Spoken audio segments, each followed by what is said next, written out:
Episode 1.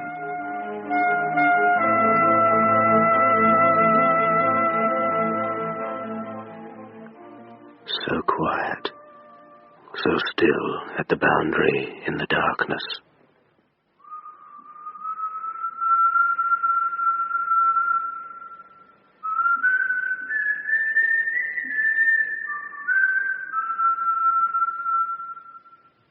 I do not sleep. My clock ticks out the giant minutes to the dawn.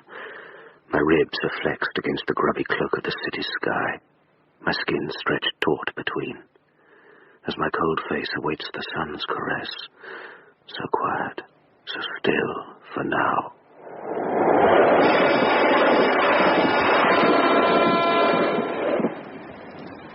Leaford Junction. Only 35 minutes from here.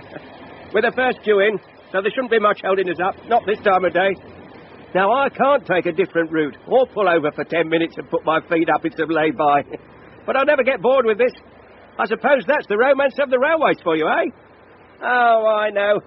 This is hardly the Orient Express. My take-home's not a lot to shout about, and the hours are what a lot of people would call unsocial, but, oh, when I look ahead, seeing the track carving its way to London, the early morning mist hung across the fields there like a wedding veil, Latham's Wood, all in shadow, waiting for the sun to get tangled up in its branches. And here we are, travelling out of the night towards a new day, and it's never the same twice. That's the real beauty of it, you see. Some little thing makes every trip special, and sure as eggs is eggs, something will be different about this journey, too.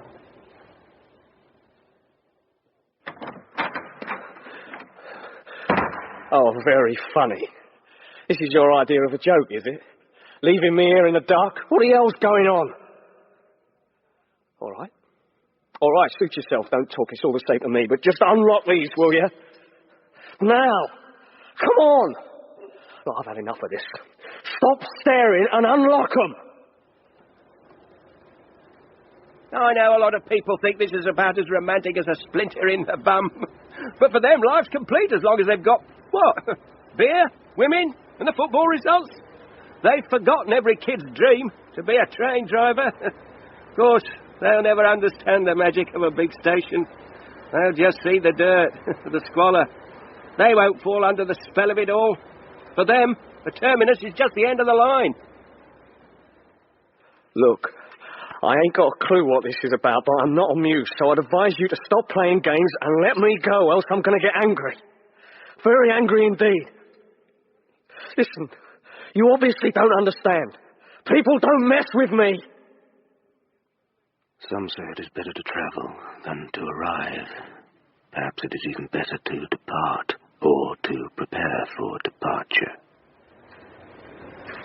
No, it's not all perfect. Of course not. Little bits and pieces get up your nose something rotten. And management have been driving me round the bend for the past 30-odd years. But there's only one thing that I really hate. Not that I come across it too often, mind. Just as well. That one thing is a body. What's all this then? Eh? You've got toothache.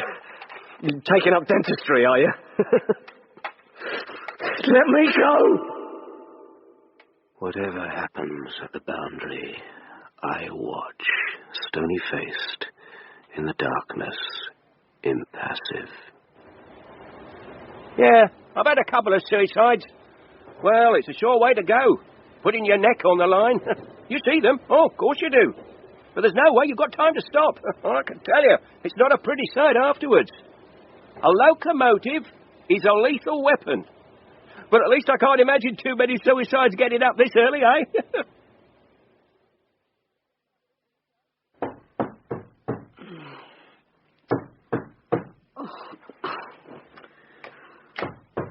Oh, lovely.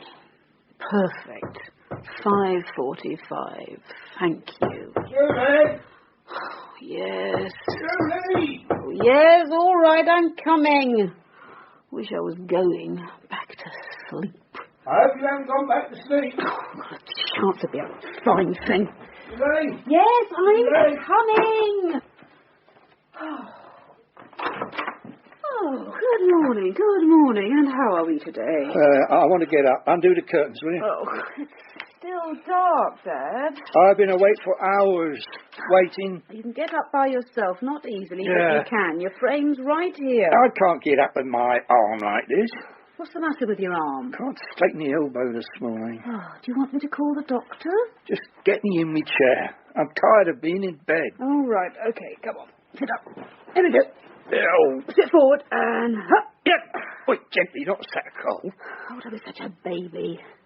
Now, I'll pop the kettle on for some tea. Yeah. And after that, I'd like a bit of peace and quiet to get some paperwork done before I go in. Might as well use the time as I'm up at this ungodly hour. Work's more important than me, is it?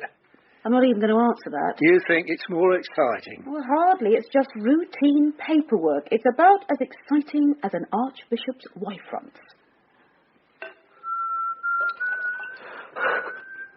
What the hell is that? Listen, I know what you're after. It's money, isn't it? All right, I'll get it. Whatever you want. Name a sum. Any amount. I'll get it, and that's a promise. What is that? No. No. Wait! The grimy spit of mercury that heralds the dawn begins to bleed across the city from the east. It is the day's first arrival, signalling the coming flood of bodies from their beds. They will stand waiting, they will make their brief journeys, and they will all die. I'll say one thing. You make a good cup of tea. Well, perhaps I should be catering rather than coppering for the Met. You get a dreadful cup at work. Your mother made lovely tea and cakes, eh? Remember her cakes? Yep. Yeah, she was a good cook, your mother. Those cakes, her Sunday roasts, and that bread and butter pudding. I don't want that dirty creature in here. Coco's not dirty. She shouldn't be in the flat. Other people keep their dogs outside in kennels. They do not. Anyway, I haven't got a garden. Even if I had, she'd still be indoors. This is her home. She's been here longer than you have. Oh, thank you. In case you hadn't noticed, I was involved in your life long before that dog was born. Yes, of course. But just because... No, Coco, not on the bed. Come on. She's probably looking for somewhere to give birth now. Coco, come on. There's a nice box in the hallway for you and your litter. Come on. Now, come on. No. No.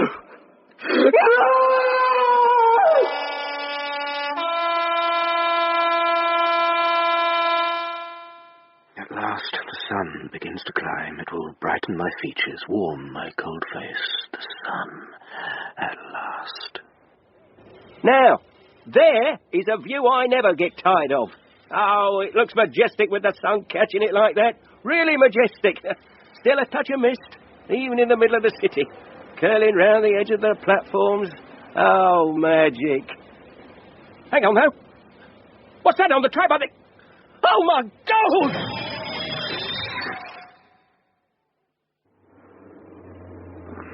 So, what do we know from the body? That it's going to be very hard to identify, boss. No, can't. Kev, I know the impact may have been disfiguring, but there are alternatives to facial identification, which I believe they may have taught you at Hendon all those years ago. Yes, all right, but that's the whole point. This is no ordinary corpse. For a start, all the fingertips have been dipped in acid. Acid? Well, something like it. Forensic haven't been there long. Well, we've no reason to think he'd have a record. In any case, we can still go for dental ID. No, we can't. All the teeth have been extracted. What? Yeah, I'm reliably informed by a very practised hand. Who's working on this? DCI Michael Stanley's leading the transport police team. Do you know? Yeah, we've met. He's a tough bugger, hardly gave me the time of day. Gave me the impression we're going to be intruding. Oh, well, that's understandable. He's a good reputation. We'll get on. Maybe. And who's in the business on the tracks? Jim Stevens. And he's not impressed by the dentistry. Said he wouldn't have a minor molar filled by the character responsible for this. The body's on the tracks in such a way that the face takes the impact. So, no visual ID, then no prints plus no teeth. Someone wanted our corpse's identity well hidden, wouldn't you say? I'd also say that someone has a pretty strong stomach. Doing all that to a corpse and then dragging onto the tracks. A very strong stomach. Jim says fingers and teeth were dealt with while the victim was still alive. Yeah, and there's more. There wasn't a corpse on the line. Not until after the 5:10 from Bridlington made its arrival. He was tied to the track. Alive? Well, probably half dead when you consider the manicure and the dentistry. Well, so much for the Archbishop's wife fronts. Sorry? Oh, nothing. A bit more of a right boot, please, Kev.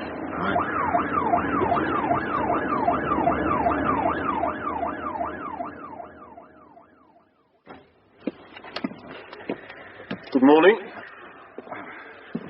Thought they might put you in charge. Oh, good morning, Michael. Nice to see you. I believe you've already met my favourite detective sergeant, Hidden Richards. Yeah, she was wandering about earlier. Just picking up what I could to brief Detective Superintendent Enfield, sir. Well, there doesn't seem to be a lot to it. It's pretty gory, of course, but it just looks like a nasty attack on a junkie. Maybe by his supplier for non-payment. What makes you say that? Jim? Morning, ma'am. Have a look at the forearms. Oh, that's a lot of needles. I'm offering very short odds that he wasn't a diabetic. I'll let you know what we find in his blood. What's left of it. Some of these punctures are pretty fresh. Were they self-administered? Hard to tell.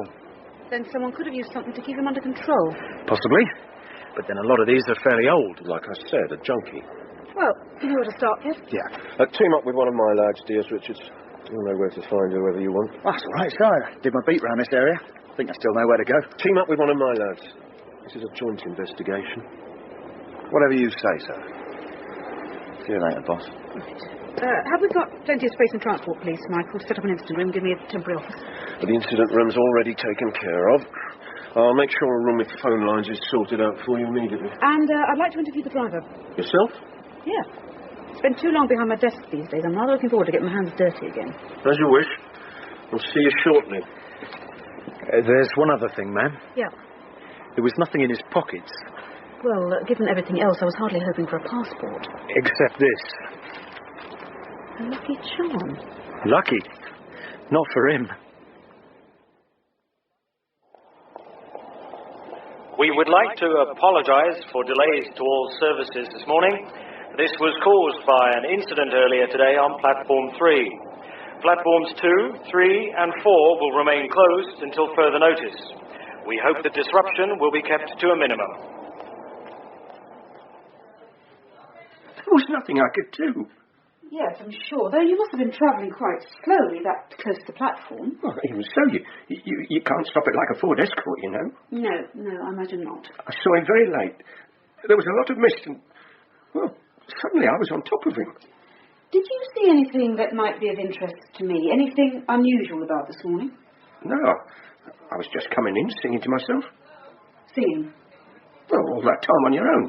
You've got to do something to keep yourself company. I sing. Really? What? Sorry? What do you sing? Oh, anything. Right, such as? Pop songs. Well, you like pop music? Not especially. But you sing it? It's a lonely job. Oh, I thought it was rather nice to get away from people. Was there anybody around at all? Where? On the platform or the tracks, anywhere. Excluding your carriages, of course. Not a soul. Well, thank you for your time. I appreciate it must have been quite a shock. I'm afraid I'll probably need to speak to you again. Purely routine, you understand? The next train at Platform 11 will form the delayed 8:32 service to Ludworth, calling at all stations. Go on, Bennett, Kev. It's lovely to see me old arresting officer again, the regular Saturday night bust and all that. What the hell do you want with me at this hour? I've been up all night. I need my beauty sleep. Yeah, well, don't we all, Sarah? But do you work as late as I do? Sometimes. It's called shift work. I'll do a fair bit of that myself, shifting them punters on and off. Now, what's this all about? That's just a bit of information. Is there anyone you know who's gone missing? Anyone you expect to see around who isn't? Anyone? What anyone? Well, that's what I'm asking you. Oh, hang on. Yeah, there is someone. Well, who? Me mum. What? I haven't seen her for years. I think I'll start again. Sarah, have any of the local junkies disappeared recently? Well, ask me. Try the druggies. I still don't touch nothing stronger than special brew. We're asking everyone, Sarah. Anyway, you've always known a lot of people around here. I'm not in trouble. No. Now, have you got anything for me? Well, can I follow them? Yeah, go on, help yourself. Oh, come.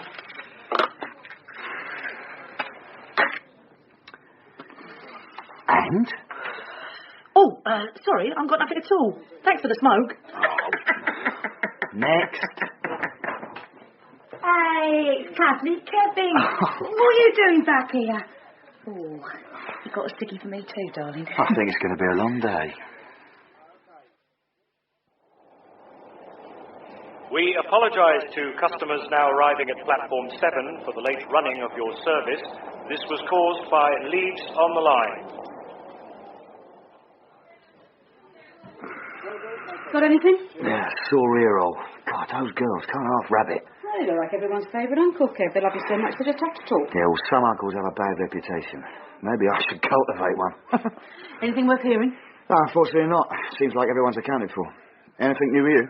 Yeah, I'd like to have a word with the driver. Oh, what's that? He's lying. The truth of the world is a simple thing. Some say the gods are cruel. This is not so.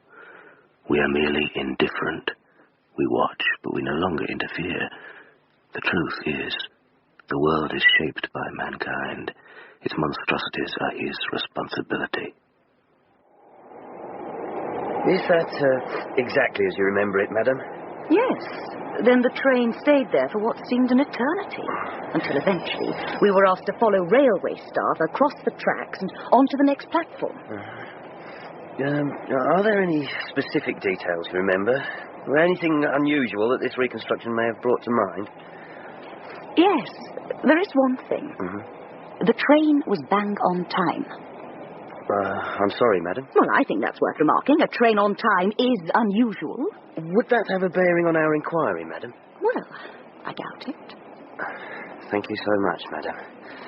Is there anything else you might like to share with us?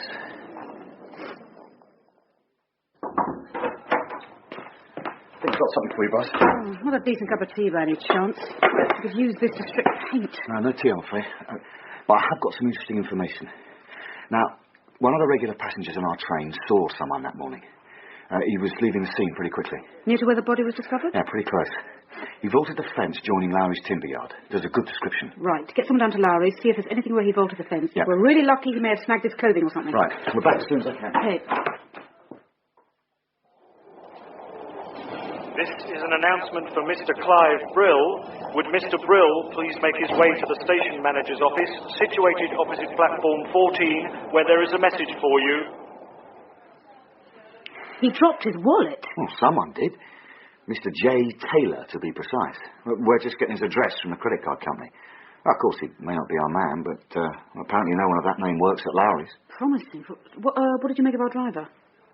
Oh, I agree with you. He's hiding something, but why? He can hardly be responsible for popping a body in front of his own train, can he? What if it's not true about a train at that speed not stopping like a Ford Escort? What if he could have stopped? What if this character seen running away had put the body there and was in league with the driver? What if he hit the half-dead body deliberately? Yeah, and what if the words "what if" didn't exist? You'd be up a gum tree with all those koala bears. One of my lads has just tracked down a Mr. Taylor's address for you. It's 66 Green Lane, Bridlingston. Well. Well, what? What if that happens to be next door but one to our driver? Well, indeed. Is anybody going to bother to tell me what's going on here? I mean, this is meant to be a joint inquiry, not the mess on a solo run. Why are you seeing me again? I've told you everything I know. That's purely routine, I'm afraid, sir. Now, you say you saw nobody on or around the tracks that morning. That's right, nobody. Are you sure there wasn't a man in his mid-20s wearing jeans, trainers and a red jersey, blonde hair, medium build, athletic enough to vault a fence like the one by Lowry's timber yard? No one fitting that description rings a bell? I didn't see anybody. Just take your time. Think hard. But don't confuse the scene at the station with Green Lane in Bridlingston. I don't follow. Well, you might have seen a man answering that description on your street. Mr. Taylor is, after all, a neighbour of yours, is he not? Oh, my God. Once again, just for the record, did you see a man answering that description in the vicinity of the fatal incident on the morning of the 9th? Yes. I'm so sorry, but I didn't quite catch that. Yes, I did. And where was he when you first saw him? On the tracks by the end of platform 3? What? Oh, of course not. He was inside the cab. He was where? In the cab with me. Oh, what a stupid mess. I think you had better explain. Jack, Mr. Taylor, that is, he kept pestering me for a lift in the cab. I didn't want to. It's against all regulations, but he kept on, and finally I said yes. Oh, that of all mornings. Oh, I knew I'd be in big trouble if it became known he'd been there, so I told him to leg it, which he did. I am going to check this story of yours very carefully, sir. If it does turn out to be true, we may decide to bring charges against you. Oh, what do you mean? What for? Wasting police time. But I wasn't being malicious. It was my job on the line. Your job? It was literally somebody's life on the line. The first lines snaked in beneath my hard, translucent skin in 1869. That may be dubbed the year of my birth. My forefathers are great and numerous. I am descended from the Roman god of boundaries, Terminus, whose name I bear to this day. And I look down on boundaries here, in the heart of the city, boundaries of more than mere tracks that terminate within my lofty, iron-ribbed hall. Boundaries can also be where mankind oversteps the mark. A trifle over-elaborate. Not really. I knew he was lying. No, but the idea that the driver could be involved. I have to investigate the possibility. It's been a hell of a waste of time at a critical point. Anything else would have gone cold by now. Did you have something stronger to go on, then? Well, no. Nothing from all the junkies and dealers. Either they're all lying, or our corpse doesn't come from around the station. Or didn't have anything to do with drugs. Well, that won't stand up. The lab confirmed he was full of cocaine, amphetamines, you name it. He was a walking pharmacy. And he wasn't pumped full of the stuff just before he died. He was a regular user. So what did he do? Overstepped the mark with a vicious dealer. Either that or he double-crossed a mate who was too high to know what he was doing. Of course, no one in the drug culture likes talking to us, so it's hard to get a handle on it.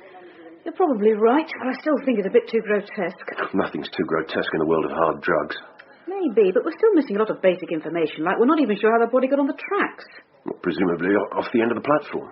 Presumably, but there's nothing to prove it.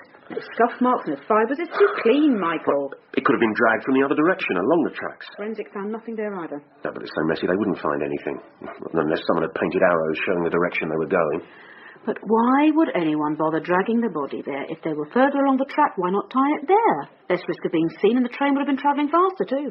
It was probably done by someone who was too high to think straight. Anyway, I don't think we're going to get much further with this. It's just going to be another unexplained drug statistic.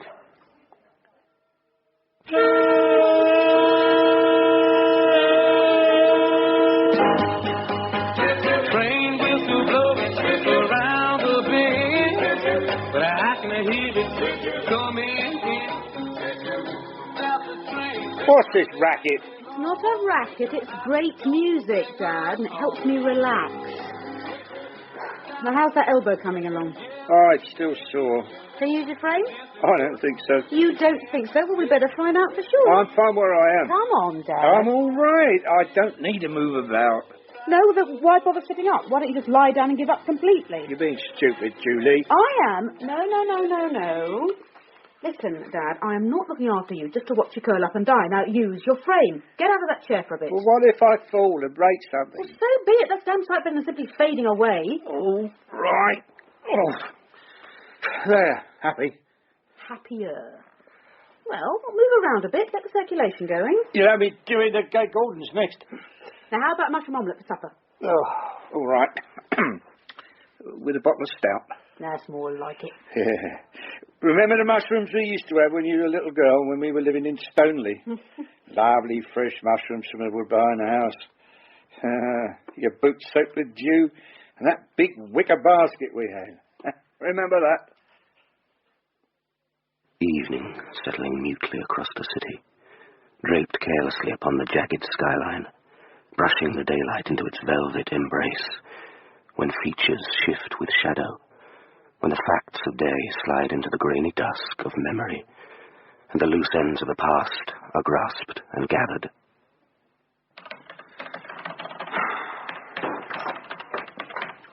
Oh, evening, sir.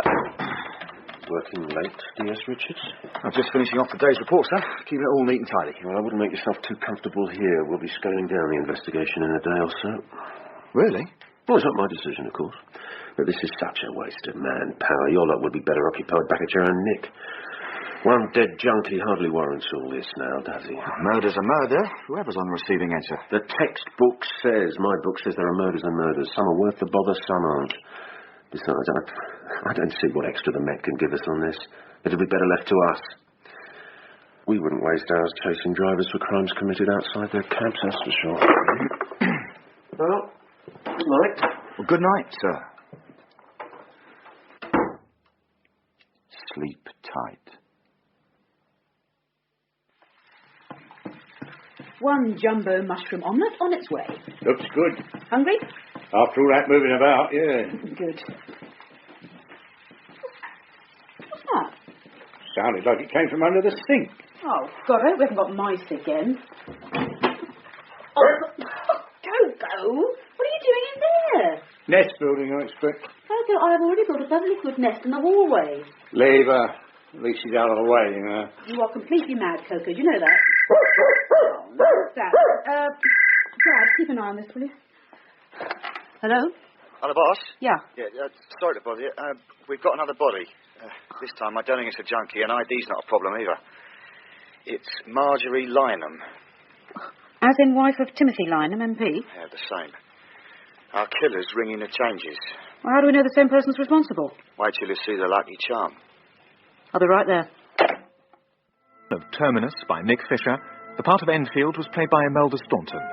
Michael Stanley, Nicholas Farrell, Kevin Richards, Charles Simpson, Terminus, Dominic Letts, Enfield's father, Geoffrey Matthews, Jim Stevens, David Jarvis, Sarah, Maggie McCarthy, victim, Paul Panting, train driver, John Evitts, passenger, Rachel Atkins, and the police constable, Tom Bevan.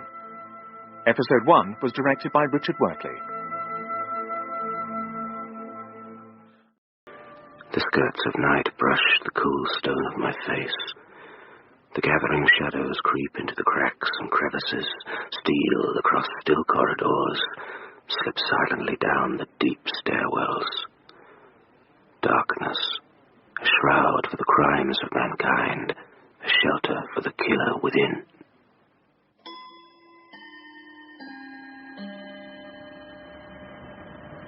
Pitch black. I edged forward. The target was still some 20 yards away, and there was little cover. I paused. There are a few moments in one's life when a choice is made that is so fundamental that it may fairly be called a matter of life and death. In this case, a matter of sustaining my life at the expense of someone else's. Customers are advised that the western walkway beneath the main concourse, giving access to platforms 17 to 24, has been closed to the public until further notice. Because there lies death, the boundary that mankind fears most. Her neck scorched with livid wheels, the second victim had fretted her last breath in a succession of tightening gasps as she succumbed on the cold, grey blanket of concrete. Buy me a gun. As long as my arm. Kill everybody ever done me wrong. Well. It's a lot of people, Will. Hell of a lot of people. When life itself hangs in the balance, the mind becomes oddly calm. It calculates and computes with chilly clinical precision. I moved forward again, as stealthily as I could. Buy me a gun as long as my arm. Kill everybody ever done me wrong. I'm gonna ride, ride, ride. I'm gonna ride my railroad bill. Nice one, Will. No question.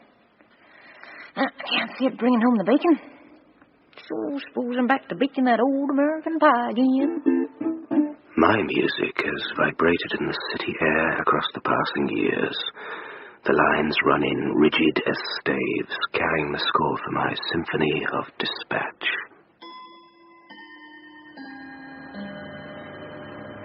I went for the neck. A silent death was essential. I buried my thumbs into the fragile gristle of the windpipe. I'm not proud of this act. I simply did what had to be done. And I would do it again without hesitation. Put it down, yes. Right, if I could have your attention, everyone. Everyone? Right, thank you. Yeah. Right, now, some of you were already working on the case of the murder victim found on the tracks here 5 days ago. For those who weren't, The file gives what little information we have to go on. Essentially, we had one Caucasian male victim, so mutilated that ID proved impossible, and now we have Marjorie Lynham, high-profile MP's wife, found strangled last night with no attempt whatsoever to hide her identity. Two possible important details here. Firstly, Marjorie Lynham was found to have had a lot of money on her, £500 in cash. Secondly, we think the same person must be responsible for both killings, as each victim had a lucky charm on them, namely a silver boot and a little key. Which is bizarre enough to make you think this is the work of a maniac and the victims were just unlucky, or happened to be in the wrong place at the wrong time. It could equally be that there's a direct connection between the two, Kev. On balance, we still feel the first killing was linked with drugs? Yeah. Oh, you're not suggesting that Marjorie Lynham was into some intercity mainlining, are you, sir? Well, she had all that cash. What was it for? It's a good point, Michael, but so why wasn't it taken by the killer? Well, at least we can rule out robbery as a motive. And Jim Stevens has confirmed it wasn't a sexual attack either. He also says it looks like she was killed where she was found, in the western walkway under the main concourse. Oh, it's a pretty audacious place to kill someone. Not really. As my lads will know, that's a busy spot during a rush hour, but it only leads to suburban lines that cease operations at about 8:30 after that. It's rather quiet down there. And estimated time of death was? 9 o'clock. I see. So, where do we start then, boss? Well, I've got someone to talk to. Timothy Lynham. Only 2 days ago we were standing by this window admiring the garden. Marjorie was making plans for next spring. A new boarder. She had green fingers. Do you manage to spend much time here at home, sir? Well, not enough. What with the Commons, one's constituents, the special committees, functions and charitable dues, one doesn't get much free time. You were at the Commons yesterday evening? Yes, late session. And you were there at 9 o'clock? I was indeed. I take it there are plenty of people who can verify that. Of course, dozens. Am I under investigation here? This is purely routine, sir. Did you leave the house at all? No, I did not. And I resent this. Are you suggesting I had something to do with my wife's death? I'm not suggesting anything, sir. I merely need to know who I may eliminate from my inquiries. Which means I am in the frame of those inquiries at the moment. The vast majority of murders are committed by relatives of the deceased, so it is... This is absurd. I loved Marjorie. Many murderers have claimed to love the one they killed, sir. How dare you say that to me? I've a bloody good mind to ring your superior officer. Please do, sir. I'd be very happy to have my position strengthened. I'm sorry. Please ask anyone at the Commons whether or not I was there. Except for a brief recess during which I was in my room dictating a section of my autobiography, I was in the chamber for the whole of the debate. Thank you, sir. Now, the two of you lived alone. You have no children? No, no children. Can you think of anyone who might have had a reason for killing your wife? No. She was very well liked. Is there anyone who might harbour a serious grudge against you? Against me? Well, I have my enemies. All of us in public life do, but nothing serious. You've never received any threats of violence? Well, nothing personal. There has been the odd security alert. I'm no friend to terrorism, but that's different. Possibly. Do you know anything of your wife's movements yesterday evening? She was here at 6. I spoke to her on the phone to say when I thought I might be back. Were you expecting her to go out? No, she certainly didn't mention anything. Do you have any idea as to why she might have been found where she was? No, none at all. Why should I? Look, I'm sure she would have told me if she was taking a train somewhere. She didn't know anyone at the station, someone who worked there, perhaps. Not that I know of. Might she be using the station as a meeting place? What do you mean? I'm sorry, sir, but was your wife seeing anyone outside your marriage? Good Lord, no. Absolutely not. You're sure of that? Quite sure, yes. Did your wife have any history of drug abuse? I beg your pardon? There is a reason for my question. Marjorie wouldn't dream of having anything to do with drugs. It's a wholly ludicrous suggestion. She hardly drank much more than a tomato juice. Did she usually carry large sums of cash with her? No. She had all the usual bits of plastic. Then do you have any idea why she had £500 in cash on her last night? What? It was in her handbag, untouched. £500? No. I can't imagine why. We apologise to customers now arriving at platform 9 for the late running of your service. This was due to a signalling equipment fault in the Bressington area caused by rodents eating cable insulation. Right half. They don't even call them that now. It's all midfield and what have you. I don't see why they have to go and meddle with perfectly decent names, do you? Oh, sorry. Sorry, Dad, I was miles away. Sorry, what were you saying? Just how football's changed a lot. Even the amateur stuff in the parks. No, I bet the pictures haven't. Probably not. I was at a slope that wouldn't have been out of place in the Lake District. You weren't a bad player, were you? No. County standard when I was at school. A couple of the team went into the professional game. I've often wondered how I'd have got on if I tried that. No, I wasn't bad. A sharp tackler, sort of gentle and knobby styles. And I had all my teeth. Look at my legs now. They can't even get me round the flat without that stupid frame. It's a poor piece of machinery, the human body. Well, let's not get into that now, Dad. I am into it, and there's nothing to be done, is there, except watch it get worse. Well, let's not dwell on it, eh? Why not? What else have I got to dwell on stuck here on my own all day? Why shouldn't I dwell on it if I want fine, to? All right, fine. Just, dwell on it. Just dwell on it. Go, do whatever you want. Just don't worry me about it. You don't need to get funny. What is it, Coco? She's gone mad, that's what. Living under the sink. That's just a little eccentricity brought on by her pregnancy. Now, Coco, what is it? Oh! What's the matter now? Look, the puppies have arrived. There's just one... Oh, there's five of them. Oh, Coco, you clever girl. Puppies? They look more like baby rats. I grew from a fiery birth. The men who laboured in the foundry of my conception stood in awe, as if upon the very threshold of Vulcan's smithy. Some forged the iron, a blaze of sparks heralding the flow of molten metal. Others liquefied and cooled the great glass sheets of my skin, or baked the sinew of my rosy bricks, while plumes of smoke darkened the Victorian skies.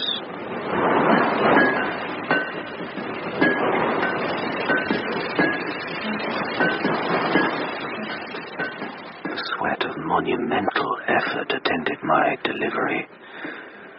And finally, as the deep-furled curtains were drawn for the first time from the eyes of my stony face, I blinked at your world, and I've watched impassive ever since.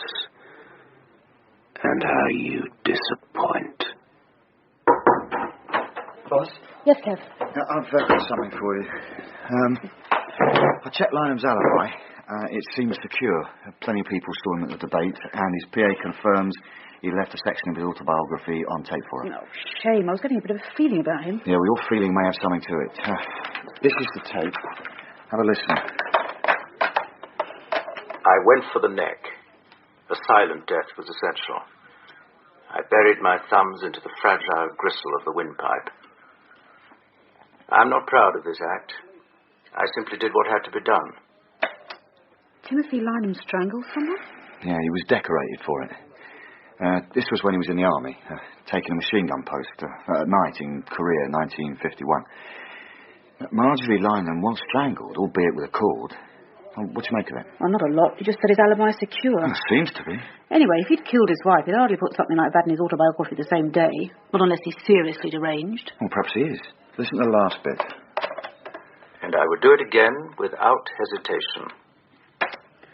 Listen, see if you can locate any close friends of the Lynhams for me, Kev, and delve a little. Find a bit out about Lynham himself. Right, okay. Oh, and Kev, keep this from our colleagues in the transport, please, will you? I don't want everyone, including the Daily Tittle-Tattle, to know we're seriously investigating an MP as a possible suspect here. Yeah, right. Bye, Miss American Pie. Drove my Chevy to the levee, but the levee was dry. Them good old boys were drinking whiskey and rye, saying this'll be the day that I die.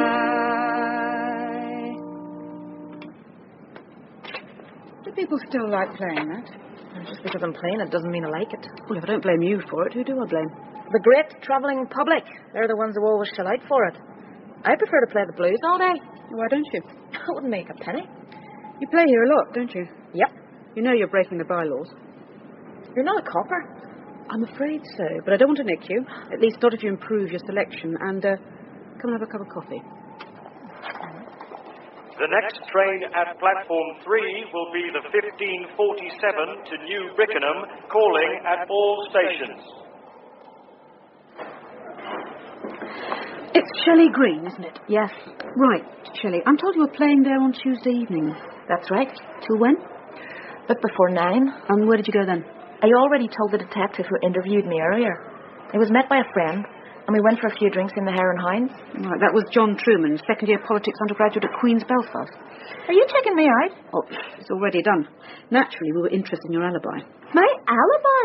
What is this? Easy. This is normal procedure, Shelley. Now, when you finished playing, were there many people about? No, very few. Do you remember seeing anyone doing anything out of the ordinary? Particularly anyone heading past you into the Western Walkway? Sorry, no. I really can't Oh, boss. Oh, I'll join you. Yes, if you promise to get me another espresso in a minute. Now you were saying. What is it? I saw him last night. Gave me 10p. Oh, yeah. Yeah, it's Streets of London, wasn't it? Great song. Oh, Kev, you've got no taste whatsoever. Well, you still on duty, then? Yeah. You know that. I thought you'd been taking a break around that time. Well, yeah, I was. I was just going for something to eat. What time did you see him? Just before 9, heading into the Western Walkway by any chance? No, well before that. And heading in the opposite direction. Oh, pity, I've just lost a major suspect. For a double murder? Charming. I didn't realise you were police. Tossing me a coin. Now, my cover's blown. Your fuses are blown if you pay good money for the streets of London. Thanks for your help, Shelley. If you do happen to remember anything interesting, I've got a temporary office with Transport Police halfway along platform 1. Just ask for Julie Enfield. Okay. So what music do you like? Southern Soul. Afraid I'm not too good on that. Bye. Bye. Yeah. He seems like a nice kid. Yeah, maybe. Anything on Lynham? Possibly, yeah. He's not just ex-army, he's ex-special forces, intelligence. Well, he told me he was no friend to terrorism. Some terrorist groups peddle drugs to finance their activities, don't they? Can't quite see how that could tie up here, though.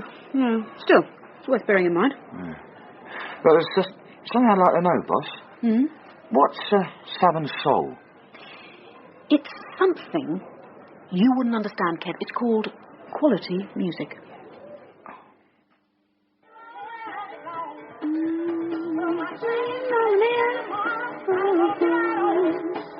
Now that is Southern Soul. Yeah? I think I'll stick with the Bee Gees. Oh, heaven help us. Won't wake your dad? No, once he's out, sleeps like a baby. Oh, this is nice wine, isn't it? That's not bad, is it? Very fruity, very fresh. Bit like me, really. No, Kev, this is pretty youthful. I'd say you're more mature, more full-bodied. Oh, think about that. Yeah. I'm sure you got a better finish, huh? That's more like it.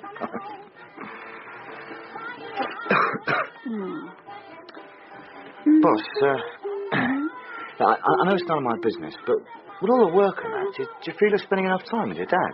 I look after him properly, you know.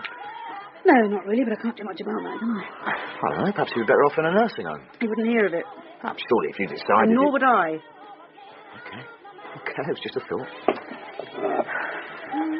Well, perhaps just one more glass for the Chateau Tastio and I'll be off.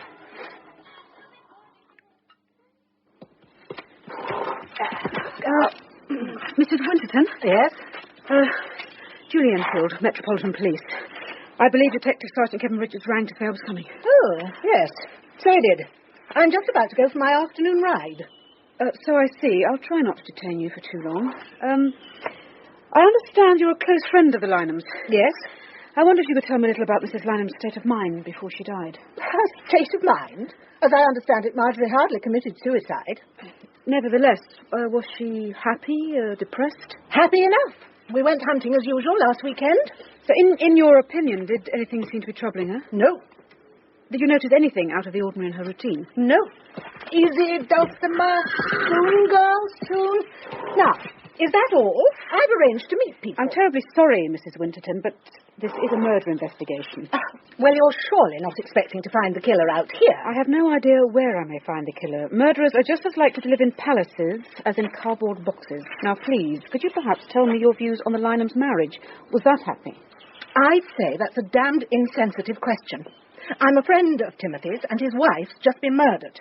Exactly. It was an absolutely top-notch marriage. If you must know, the only argument I ever heard between them was to do with their garden. He expected her to have green fingers. She preferred to leave things to a gardener. I believe they managed to settle things amicably, without recourse to murder. Now, I hope that's all. Goodbye. Come along, Dulcimer.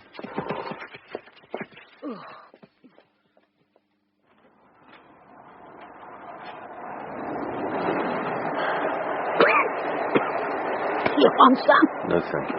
It'll put hairs on your chest. Yeah, I'm sure, but please, have you ever seen this woman round here? Now look closely. Does it take your time? She was waiting for someone. Under that light. What? You're sure it was her? She was oddly inconspicuous. Dressed like she was round here. Why do you say she was waiting for someone? Did you see her meet anyone? No. But she kept looking at her watch. Finally, she suddenly waltzed off. Did she look like she knew where she was going? She didn't look lost. The supplicants, the dispossessed, have gathered here, shivering since my conception. The engineers conceived this body of mine as a temple, but not for the succor of the destitute, and not to honor me, but to praise their own gods of progress, perfectibility, and profit. The vast cathedral nave of my thorax rising to the heavens may still reflect that. But what prayers are offered from me now? Marjorie Lynham was meeting someone, I'm sure of that. Which rules out an indiscriminate maniac. Well, if it was the killer she was waiting for, yes. And the £500 only makes sense if she was seeing someone. She wouldn't have been carrying it around just for the sake of it, whatever its actual purpose was. True enough. Anyway, I'll have to leave that with you. We're just checking our security arrangements. You know what it's like with terrorist alerts at this time of year. Interesting. And how did you get on with the Winterton woman? Oof, she was seriously unhelpful. Practically foaming at the bridle over my temerity in questioning her.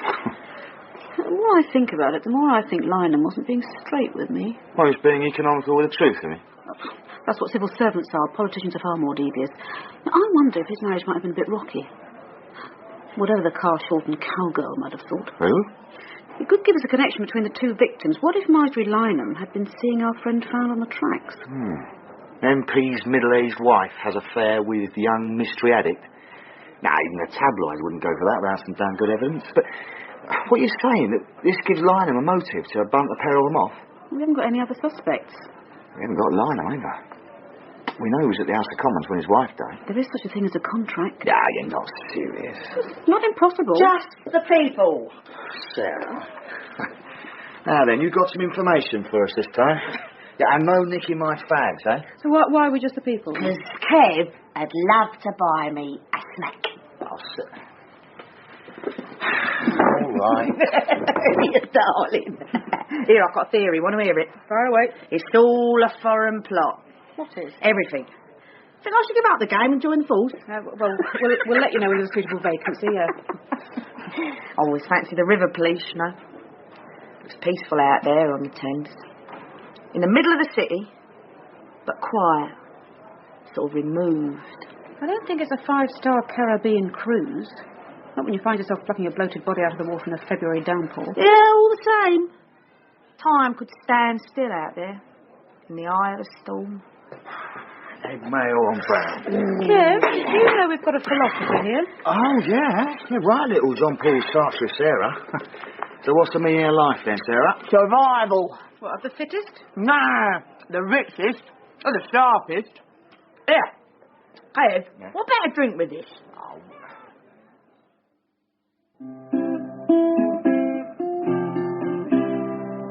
People get ready, there's a train a-coming. Don't need no baggage, you just get on board. All you need is faith.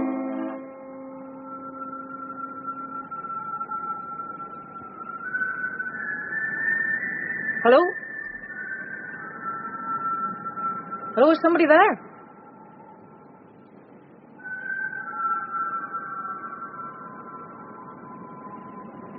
Hey. Who's there? Who are you?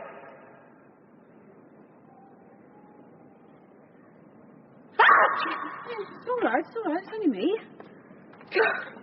He gave me a shock. That whistling's really spooky. I wasn't whistling. Well, somebody was. And there was no one else here. Where do you think it was coming from? Well, it was like it was right here. But sort of disembodied. Do you believe in ghosts? No. Nor do I, so it must have been in your imagination. I heard it all right. I could sort of feel someone was around. If so, they must be hiding in the brickwork. Now, it's time you cleared off home. Cotton chips, twice. Dad? Oh, Michael, what are you doing? Just looking a few things out. Oh, it looks like a bomb hit the place. Yeah, I dropped a couple of boxes. So I see. Anyway, I found what I was after. My old team photos. I suppose I'm going to have to clear this little lot up, aren't I? Look. Come on, cotton chips, Dad. We've got to go cold. But don't you want to see these? Later. Come on, now. Come on, get yourself to the table. Well, they're good pictures. Black white, of course. But we played in green. Black shorts. But green shirts and socks. Very nice, I'm sure. Want ketchup? Yeah, please. Have these got vinegar on? Yeah? I don't want any. You always have vinegar. I don't want it tonight. Well, I'm afraid you've got it, whether you want it or not. Unless you want me to get Coco's puppy to pick it off for you. Now, you played in green. Yeah, shirts and socks. Lynham said she was planning new borders. But the Home County's answer to Lester Piggott said she wasn't green-fingered. What are you talking about? I missed it because I was so annoyed about her attitude. I was right. Lynham's been lying. But why? Yeah. Okay, thank you anyway. No, Joe, boss. He's not at the Commons, he's not at home, and his local constituency have no idea. Just keep trying. I want him here with thumbscrews on. Maybe he's done a runner. Even as we speak, he's probably slurping sangria on a Costa Lotta with a bunch of Colombian drug barons. Someone to see you. Thanks, Michael. You're losing me for about an hour now. I've got to check our new closed-circuit TV system on the concourse. Okay. Hello, Shelley. What is it? Are you still interested in that MP whose wife was murdered? Timothy Lynham? Yeah. Well, what about him? Just saw him hanging a bike near where I play. Thought you might be scared. Yeah, everyone's asking, dear. Right. He was right here. And he kept looking that way. What was he wearing? Oh, dark suit, black shoes. Striped shirt, blue tie. How do you know that? I've just seen him. Where? Relax, boss. Timothy Lynham's going nowhere. And he's no longer a suspect. Dead? Extremely dead. And he's added to our collection of lucky charms. In episode 2 of Terminus by Nick Fisher, the part of Enfield was played by Imelda Staunton. Michael Stanley, Nicholas Farrell. Kevin, Charles Simpson. Terminus, Dominic Letts. Enfield's father, Geoffrey Matthews. Timothy Lynham, Neville Jason. Shelley, Elaine Claxton. Mrs. Winterton, Tina Gray. Sarah, Maggie McCarthy. The station announcer, David Jarvis. And the bag lady, Margaret John. Episode 2 was directed by Richard Wortley. With Imelda Staunton as Julie Enfield. Episode 3.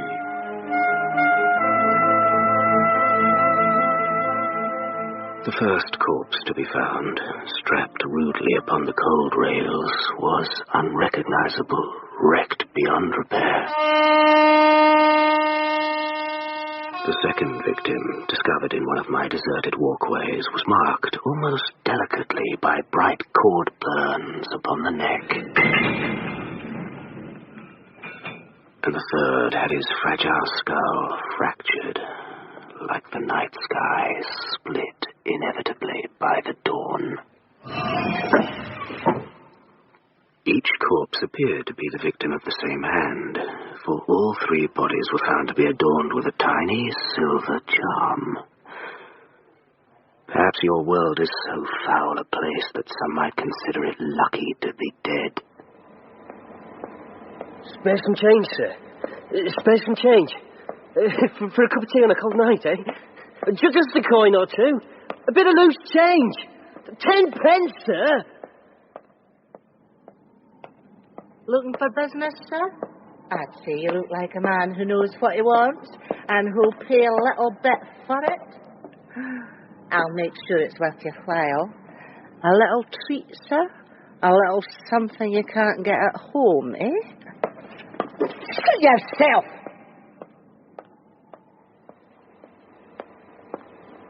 Hello there. You're looking at the world, sir. Staring it in the face, eh? Huh? Stare. But what do you see in that face, eh? Truth? Eh? Where? Nah, this is the one thing that contains truth. The solution of truth. The true solution, sir. Here's the world, and here's to the world, eh? Terminus, the boundary of mankind, where so many are left behind, littering the cold concourse with bodies wrapped in rags, going nowhere in my hall of departures. The pores of their pale skin are clogged with grime and cold sweat, the eyes are red-rimmed, branched with bloodshot, and the hands are raised. But supplicants to which gods now? Spare some change, sir. Looking for business, eh? Here's the truth. And through the void comes one truth. Death. Stretching a cold, bony hand through the dark.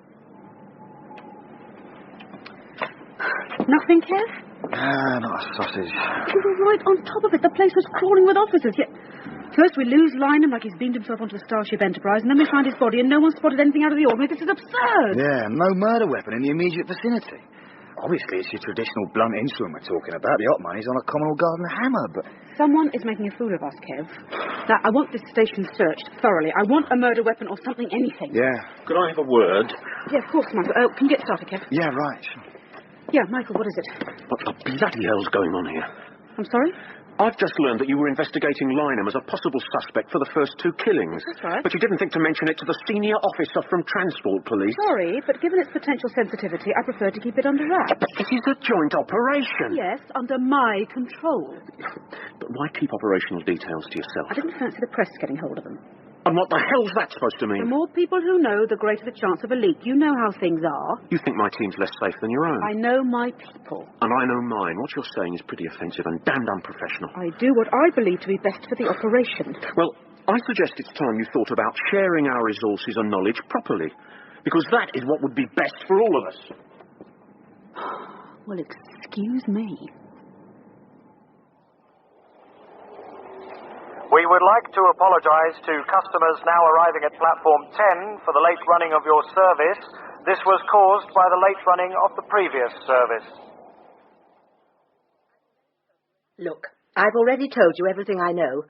I really can't imagine why you're wasting my time and the taxpayers' money by bothering me again. I appreciate how precious your time must be, Mrs. Winterton, so perhaps you'd like to tell me quickly everything you've so far concealed about the Lynham's marriage. This is ridiculous. Why don't you do some real work and try and find Marjorie's killer? Who are you ringing? Timothy. Lynham? Well, you won't reach him. He died earlier today. What kind of a sick... Someone put a hammer into the back of his head, in the same walkway where his wife was killed. Oh, my God.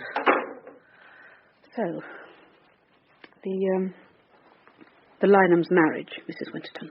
Oh, was, as I told you, perfectly normal. On the surface. And underneath? I honestly don't know for sure. But I did sense a certain tension, even in the early days. And how did that manifest itself? Single beds. Well, that's hardly exceptional. But they changed to them only a matter of days after their wedding. I remember coming across it by accident and being surprised by it. Did you speak to either of them about it? Good Lord, no. Do you know if either of them was having an affair? I would naturally be interested in any third party if there was one. There's no one that I know of. Though Timothy did keep peculiar hours. Meaning? Well, he sometimes had all-night sittings when I knew the House of Commons didn't. And you don't think he enjoyed strolling by the Thames on his own through the small hours? I really don't know. Look, Timothy Lynham was a good, decent man, a hard-working MP. Even if it did turn out he had some little peccadillo, that would make no difference. He was still a credit to his country. Would you describe him as a close friend of yours, Mrs. Winterton? Well, He was a very good friend. He wasn't the sort of chap that one ever gets close to, but I find that very common with men from such a military background. But if he had been having an affair, you'd expect someone to know about it, wouldn't you? Yes. One does usually hear of things. Not that one would dream of talking outside the proper circles, of course. Of course. The 1905 service to Didcombe is now boarding at platform 4. First-class accommodation is situated towards the rear of the train. If no one knows about an affair, it's more likely his late-night sessions were actually to do with something very different. Such as? Well, given the first victim, plus the unexplained cash found on Marjorie Lynham, it could still be to do with drugs. Has anything come in from forensic? No, unfortunately not, no. There's no traces of any sort on either of the Lynhams, and we've taken the dogs through their home. Nothing stronger than paracetamol in the old place. All the same, I don't think we should rule it out. Don't worry, I'm not going to. I have never known anything so short of hard evidence, Kev. What have we got? 3 bodies, that's all. Solid forensic, a murder weapon, witnesses, a motive. I should be so lucky.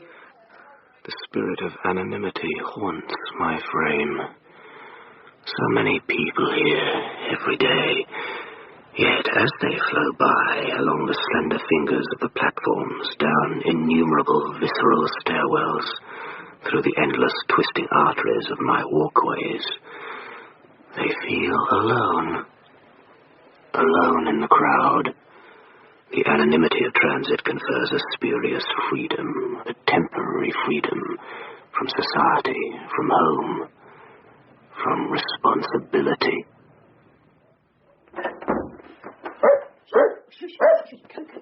It's all right. It's only me. Your pups are quite okay. I don't want you waking to... Dad? Is that you? Dad? What is it? What's the matter? Nothing. Don't be daft. I can tell something's the matter. What is it? It's stupid. What is? I messed myself. Oh, Dad. Dad, it's all right. I'm like a baby. Come on now. These things happen. They can't be helped. That's true. I'm no better than a baby. Can't even control myself. You'll be putting nappies on me next. Well, I don't think so, Dan. Anyway, if I ever had to, so what? You put them on me once. Well, it's different. It's normal. It's natural. This isn't natural. It's degrading. It's degrading. All over the sheets. Why can't old age be dignified? You've got lots of dignity. One little thing. It's not little. Not to me. No. No, of course it isn't. I'm sorry. Glad your mother died quickly. Glad she didn't have to go through this or see me like it. What about a drink, Daddy? How's your whiskey? Oh, the doctor said... I don't care what the doctor said. I just care about you and the quality of your life. I need a drink as well. Then we'll clean you up, change the bedclothes, and then we'll have another drink, and perhaps another after that. Okay? Till you're ready for sleep. I'll go get the whiskey. We would like to apologise to customers now arriving at platform 17 for the late arrival of your service. This was due to staffing difficulties earlier this morning. Morning, boss. Oh, Kev. You all right?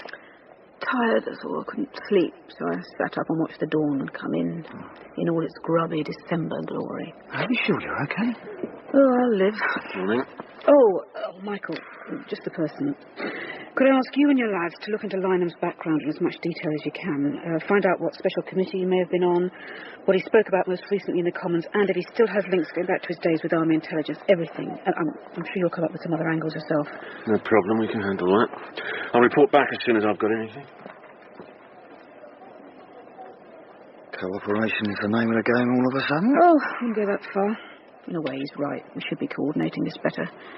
Anyway, we're bound to get some good work out of them. He'll be keen to prove himself under the circumstances. What about your worry over leaks? It's a bit late now Lynham's dead. Everyone expects us to be beavering away into his background anyway.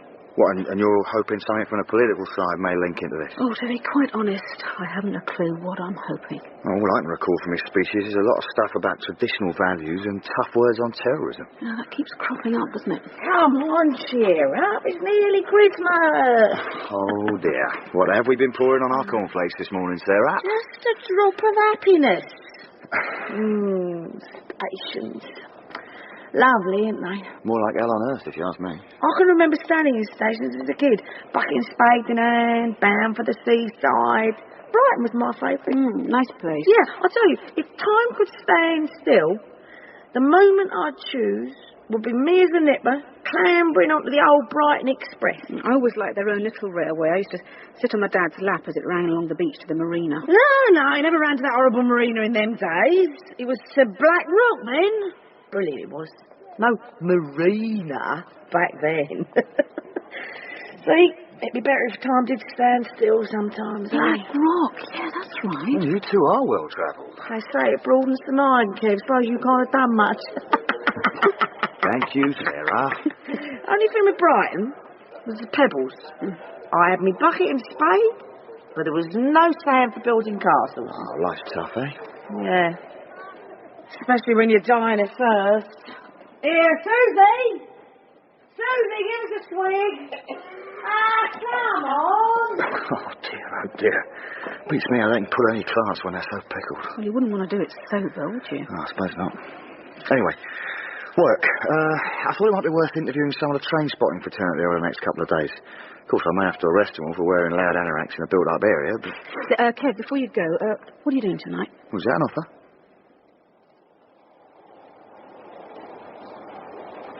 If a Miss Elaine Vergette is in the station, would she please call at the station manager's office, situated opposite platform 14, as her rail card and season ticket have been handed in there. Oh, no, no, no. Oh, no, no, no. And I don't know if I'm ever coming home.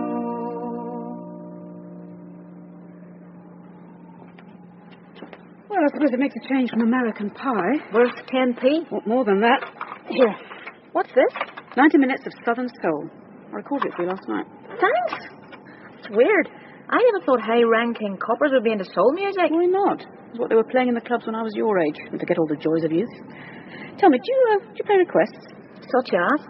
Hobo's Meditation. Coming up, y'all. Will there be any freight trains in heaven?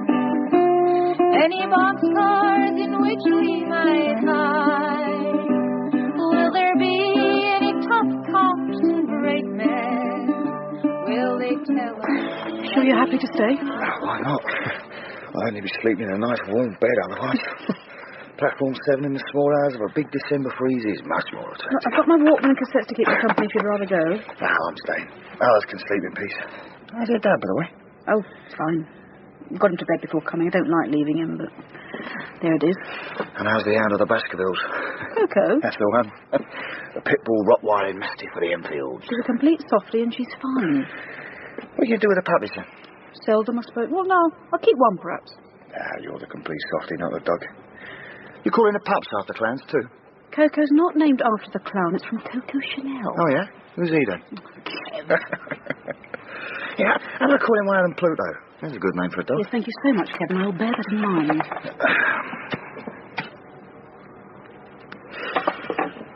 So, what exactly are we doing here? Soaking up the atmosphere, thinking things through. Hoping something will begin to fall into place, like in those warehouses on the Marco Polo job. Yeah, well, anything's worth a try. If this building could talk, what do you think it would tell us? God knows.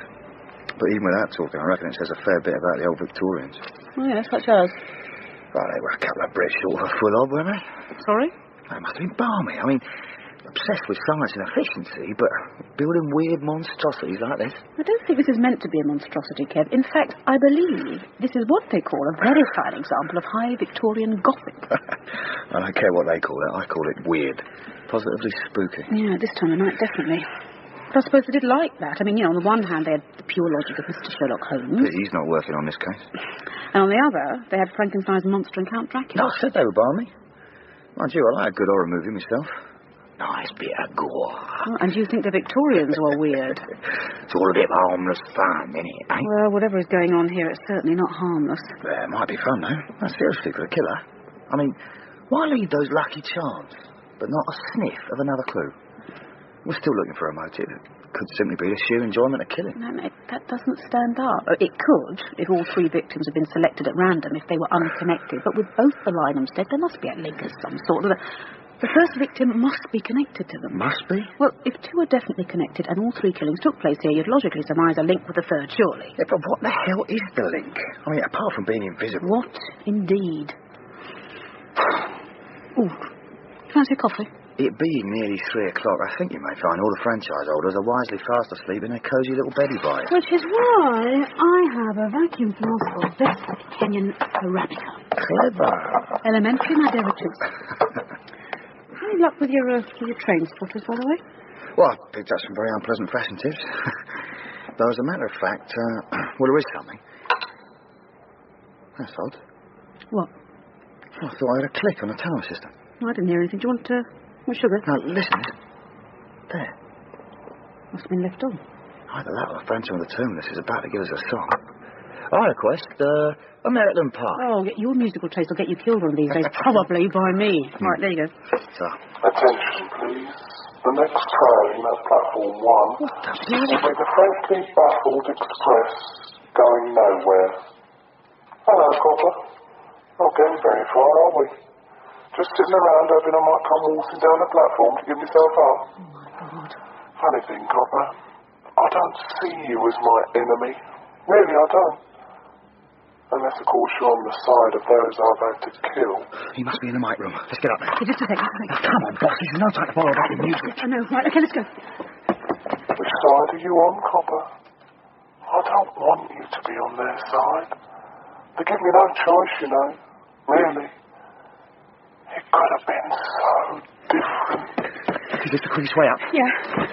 Dan, have you got key? I think a size 10 boots are better bet. Oh, my pleasure. Sorry to have disturbed you just when you were having your coffee. I needed to tell you. I'm glad they're dead. First door or second? Second. We've got him. Careful, go out. No, way on. This wasn't a suggestion, it's an order. All right, I'm on your heels then. Okay, you ready? Yeah. Let's do it. Police! Don't... My God. This isn't possible. Night slackens its grip. Clouds coalesce above me. Morning rain begins to fall, steady and heavy and cool. Swirling off my glazed skin, it gathers in the guttering, then pours like fresh blood down through my iron veins. It sluices through duct and drain and away, down the course of an old river long since buried beneath the concrete of the city. Away towards the Thames, then swept by the tide, drawn by the moon into the great grey wastes of the northern sea. It is gone. Yet I sparkle from its touch, still. Sorry to disturb you just when you were having your coffee. I needed to tell you. I'm glad they're dead. And you're having your Walkman with you? Yeah. So what happened when you got into the mic room? Well, we were all ready for a scrap, but there he wasn't. As you know, it's a small room. There's nowhere to hide, and there's only one entrance, but it was empty. I could have sworn we heard the last bit from the tower when we were in a corridor. In other words, we could see the door, and no one left. We must have heard the last bit earlier, and he left a second or two before we got there. Which makes him very lucky, or clairvoyant, or able to see through walls. If not walk through them. Ghosts don't strangle and batter people to death. Now, I wonder if he might be stupid enough to try that again. But let's have a 24-hour surveillance inside that room from now on, and I'd like a tape deck running non-stop. Anything to report from a recording? Speech experts are working on it, but I wouldn't be too hopeful. What about the distortion? That's easily done. Apparently you can buy an electronic gadget in any toy shop that will scramble your voice just like that. And can it be unscrambled? I don't know. Probably as hard as doing with eggs. Have you got anything from looking into Lynham, Michael? We checked his recent speeches in Hansard. He was very much from the traditional wing of the party, so there was support for the royal family, privacy laws, hangman flogging, very outspoken on terrorism. Like I said. And a staunch supporter of family values. Though he didn't have any kids himself. That's probably why he supported a family so much. He didn't have to live in one. So, is that all, Michael? No, I also spoke to Anita Story. That's the Commons researcher. High-class cool girl operating in the corridors of power might be nearer the mark. Don't tell me she was sleeping with Lynham. Far from it. He's probably the only one there she hasn't slept with. Whiter than white, was he? She didn't say that. She simply suggested he steered clear because he thought she was a bit cheap. Soiled goods, as it were. Well, I can't see how any of that helps us. We're still going in circles here. We must be overlooking something. Which side are you on, Copper? I don't want you to be on their side. They give me no choice, you know. Really. Julie! What are you doing? A bit of work. You dozed off. I didn't. Dad, you were snoring. Don't be ridiculous. I know what I was doing. I might have had my eyes closed, but I was wide awake. Oh, right. You were really reciting Shakespeare while doing the Times crossword, only I didn't notice. No need to get clever. Clever? Me? I don't think my murderer thinks I am. Your murderer? That's him on the tape, chatting to me on the station tannoy. That's the Lucky Charm Killer. Where'd you get that from? I heard it on the news just before you got in. So much for not leaking operational details to the press. The Lucky Charm Killer. I can hardly wait for tomorrow's tabloids. Yeah. So, what does he say?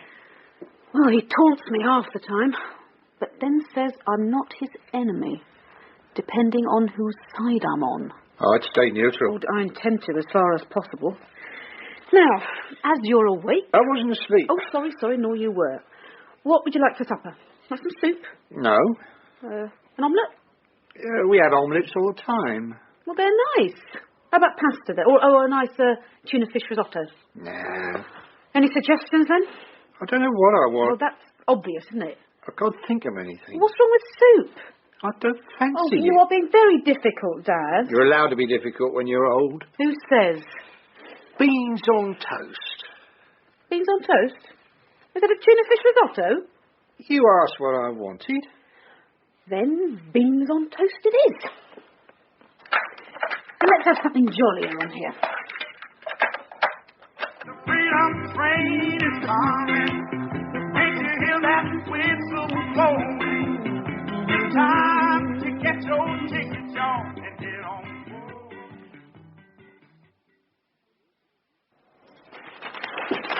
Morning. Morning, Michael. Lovely headlines. Have you seen Kevin yet? Not yet, why? I think he's got a lead. He was really fretting over it last night when I went off duty. Any idea what it was? No, he didn't say. Let's hope it's good. Lovely crisp morning. This place isn't at all spooky by sunlight. Morning, Copper. Oh, my God. What's happened to the garden and the mic room? Come on. I've got a surprise for you, Copper. A surprise.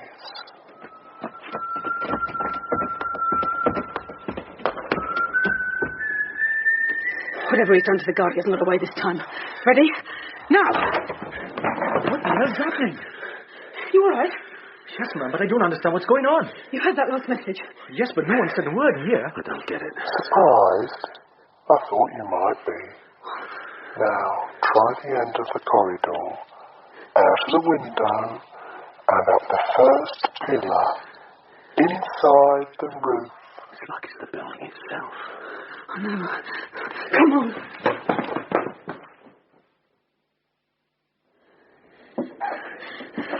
Come on, it's easy. There's more footholds than a climbing wall. I don't mind the climbing. I'm less happy about the idea of some joker at the top with a baseball bat.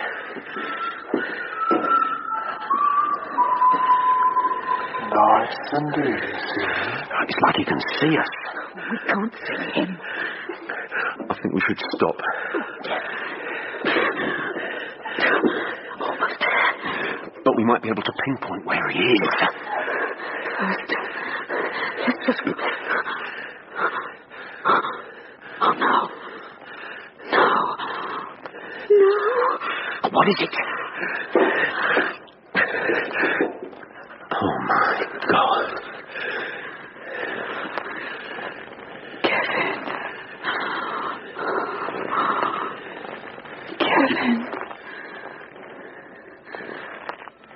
Terminus, by Nick Fisher, the part of Enfield was played by Imelda Staunton. Michael Stanley, Nicholas Farrell, Kevin, Charles Simpson, Terminus, Dominic Letts, Enfield's father, Geoffrey Matthews, Mrs. Winterton, Tina Gray, Shelley, Elaine Claxton, Sarah, Maggie McCarthy, the station announcer, David Jarvis, and the beggar, Tom Bevan. Episode 3 was directed by Richard Workley.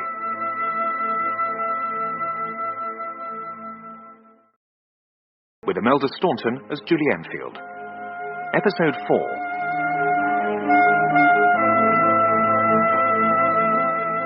The detective's lifeless form was swinging delicately, strung from a glistening butcher's hook high amongst the arched ribs of my roof. It was as if my frame had become some slaughterhouse, an abattoir of mankind, or a temple for the offering of human sacrifice. Another nasty night. I was doing business in my regular spot, offering my usual range of services. Not that there was many punters about. Too cold, I suppose. Maybe it was because of Christmas coming up. They were all up west buying presents for the wife and kids. Yeah. Then suddenly, this shadow creeps up on me. The ancient commodities of exchange, the bartering that takes place around me, the gravitation of vice to places of transit and anonymity, furtive moments gripped in shadow as people cross boundaries. He was creepy. There was something about him I didn't like. Nothing obvious, nothing that unusual, but I don't know, it was like he didn't quite belong. He was dressed in an old anorak, had a duffel bag over his shoulder. His trousers were dark maroony sort of colour, a bit too short, and flared. And he had these grubby woolly socks. Beige they were. Yeah, beige socks. This is a staff announcement. Would a shunter please report to the SMO? A shunter to the SMO, please. I said, no, thanks, mate. I mean, I needed the money, all right, but you've got to know when to refuse. Of course, he was probably harmless, but you never know. So if you ever get a feeling about someone, you just don't risk it. Especially at the moment with this lucky charm killer on the loose. I don't want to be the next one to get lucky, thanks. Well, would you? How much is chance a factor in the lives of those who pass through me? And how much is destiny? I've got a surprise for you, Copper. A surprise.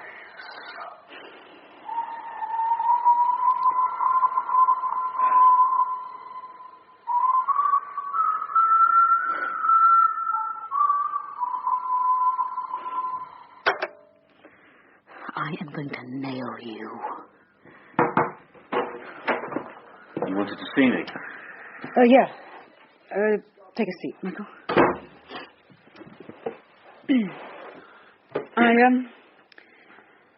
I need to work with someone the way I used to work with D.S. Richards. Now, I know we've had our differences, but I respect your work, and I hope you feel the same about mine. Do you think we could pair up, as it were? If you feel you want someone from Transport Police rather than the Met. I simply want the most talented. Well, that's fine by me. I know how close you were to D.S. Richards, so I'm no less determined than you to get his killer. Good. Right. We still have nothing definite to link our first 3 victims, and now we've got to add Kevin to the equation. Right. It has to be the same killer? Well, there was a lucky charm on Kevin, too, a little silver train. Besides, we've got the tannoy messages, too. We now know the announcer's mic wasn't used for those messages. How could that be? Presumably. He's just linked another mic into the system. What, that could be absolutely anywhere? Yes. It could even have been set up inside the station, though now operated from outside. You mean running a cable out? There was no need. Not in the days of cordless phones and the like. Oh. But no. It has to be inside the station. He was watching us climb to Kevin's body, wasn't he? Now, get me the electrical plan for this place, Michael. Then we'll follow every single inch of cable until we find out where he's tapped in. That might give us something solid at last. Oh, but there's miles of cable. Why don't we seal the station after a message when we know he's here? It wouldn't work, Michael. We don't know who he is, do we? No, of course we don't. If we did, we'd arrest him, wouldn't If we sealed the station, our killer could just walk out like everyone else. Well, I wonder if D.S. Richards had really got somewhere. Maybe he thought he knew who the killer was and got too close. He could just as easily have got too close without realising the danger. Or from someone he knew, or a complete stranger. Impossible to say, but if he was following a lead, what was it? He was definitely preoccupied when I left him last night. You didn't ask him about it? Well, I could see he didn't want to be disturbed. Well, I want to know why he didn't want to be disturbed. Because whatever it was, it led directly to him hanging from the roof. Ashes to ashes, dust to dust. Dust, tiny particles of human skin, rubbing off day by day, night by night. Even as you live, tiny flakes of your death are gathering in the shadows. Tim Johnson's favourite spot is at the far end of platform 7. Says he was in bed at the time of death of the first victim. There is no way of corroborating this as he lives alone. At the estimate time of death of the second and third victims, he was in the station.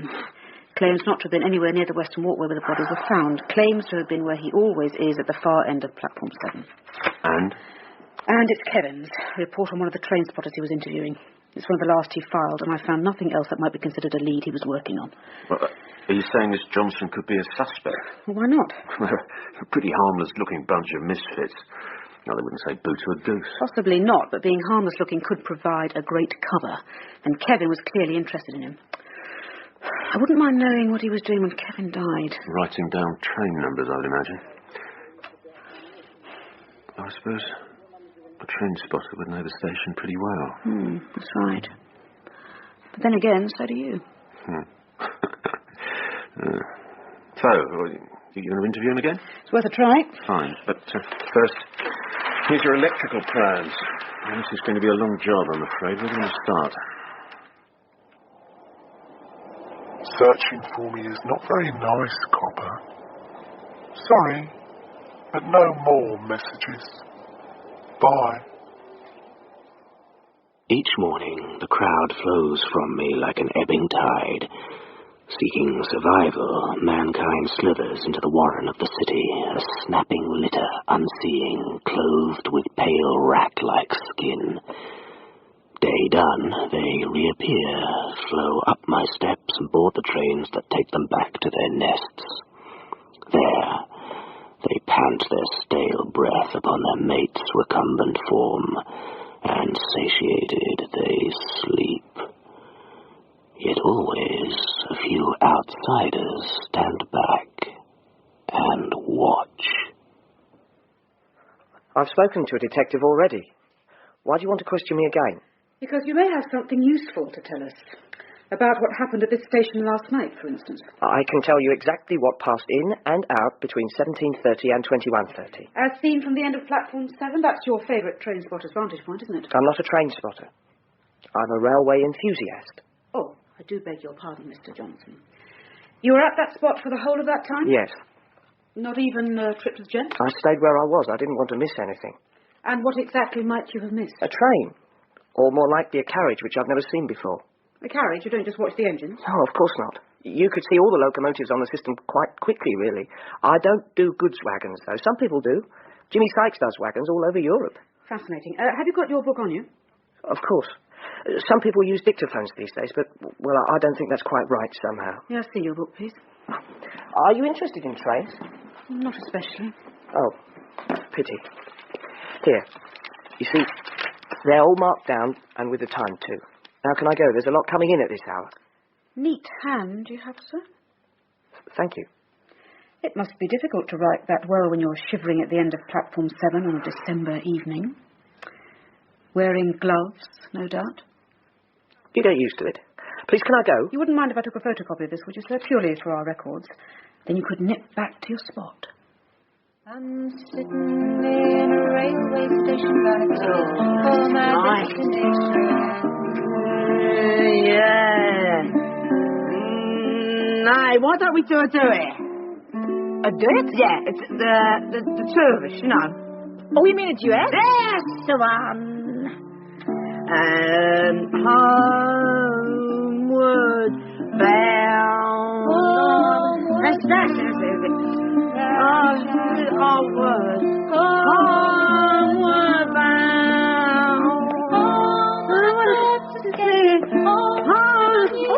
Sugar. Where my love is waiting. Wait silently for me. Yeah, I'll do it, done it. Enough for a can, anyway. Isn't half of that mine? Oh, you're right. Fair's fair. I'll still get half a can. Woo! Here comes the law. Don't do us for a do it. What? We didn't mean no harm. Just brightening the place up with some tuneful melodies. You can't arrest us for that. I've no intention of arresting you, sir. Oh, that's all right, and I'll get my half can. Bye. What a step. The other day she wanted to join the river police. I think she's got a bit of drying out to do first. Do you manage to make a living from this? Yeah. I'm making enough to buy some equipment for a little home studio. It's amazing what you can buy these days. A lot better quality than the station tannoy, you know. What the hell's been going on there? Oh, you heard that? Along with a couple of thousand other people, yeah? Sounded pretty serious. Yes, it was. Like the voice of God, eh? Yeah, this station is a bit like a cathedral sometimes. Ah, but can you read it like one? It's a building, not a book. There's loads of stuff to read in cathedrals. The stained glass, the carvings, the gargoyles. Easier to pick up a Bible. Ah, but then you only get half the story. People who did the carvings used to put in hidden messages. I don't mean religious stuff, but the secrets of alchemy or whatever. As long as you understood the language, there was loads to read, well before printing was invented. Why would they have done that? Dunno. Human nature? The need to communicate? The human need. Even as joints stiffen, skin splits, muscles waste and arteries thicken, still the need to communicate. Dearly, when you're coming out, leave your own father to fend for himself all day and half the night, while you bother about others. Don't I deserve better? I want to talk. No. So, what do you make of it? It's just a list of times and numbers. It's so neatly written that I can't believe our train spotter did them on the platform at all. Well, is there a law against writing them somewhere else? But why would he do that? Maybe he does a rough version on the platform and writes it all up in his best copper plate at home. They're so pedantic and perfectionist that it wouldn't surprise me in the slightest. No. And perhaps this will. I asked the operational processing computer what moved where and when. The block he's written down in the middle here weren't even in London. What? And the times are very close to when Kevin Richards was last seen alive. Do you think he could be a serious suspect now? This is a platform alteration. The Didcombe service will now leave from platform 13. Platform 13 for the Didcombe service. Why do you keep seeing me? I've told you all I can. I don't know anything that can be of use to you. I think that's for us to decide, sir. Now, you say you didn't leave platform 7 at all last night. I've told you, no. And this is your personal record of the trains entering and leaving the station? You know it is. Tell me, Mr. Johnson, do you have trouble with your eyesight at all? Do I what? Or is there perhaps another way to account for the fact that that entire block of numbers relates to rolling stock that was nowhere near this station? That's ridiculous. I saw them. Not according to the total operational processing system computer, you didn't? You checked with Tops? Of course. You weren't there, were you, sir? You filled your book elsewhere with fabricated entries in order to establish an alibi for yourself, didn't you? Didn't you? I made it up, yes. Now, perhaps you'd like to tell me where you were, what you were doing, and what you were trying to hide. I can't. Refusing to reveal important information will only do you harm in the long run. I strongly advise you to talk now.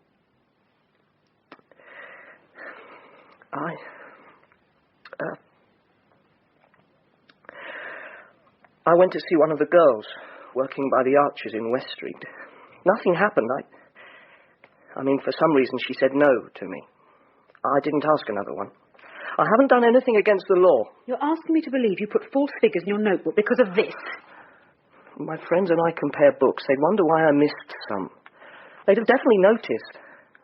I didn't want anyone to know. I've never done that before, never. I was just feeling horribly lonely, and I wondered... What did this supposed girl, by which I take it you mean woman, look like, sir?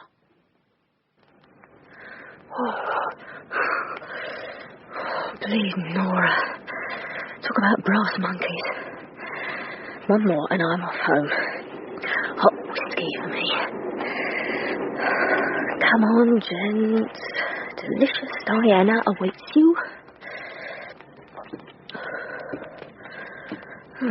Evening, handsome. Looking for business? Oddly. Oh, God. Look before you open your big mouth, Di. Well, at least it'll be warm in the cells. No, I don't want a name on the charge sheet. I just want information. What kind? Did you have a client last night who you turned down?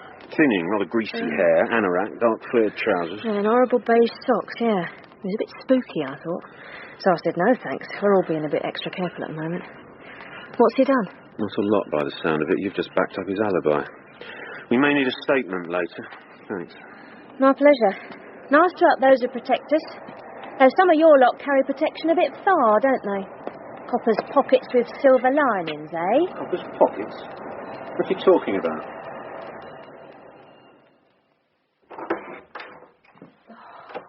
What a ghastly day. Julie! Is that you? Oh, who else would it be? It's all right, Coco. It's only me. You're very late. Sorry, couldn't be helped. What about me? Dad, I've just said I'm sorry. Now, I have had one hell of a day, so please don't start. Yeah, it's all very well for you to say that.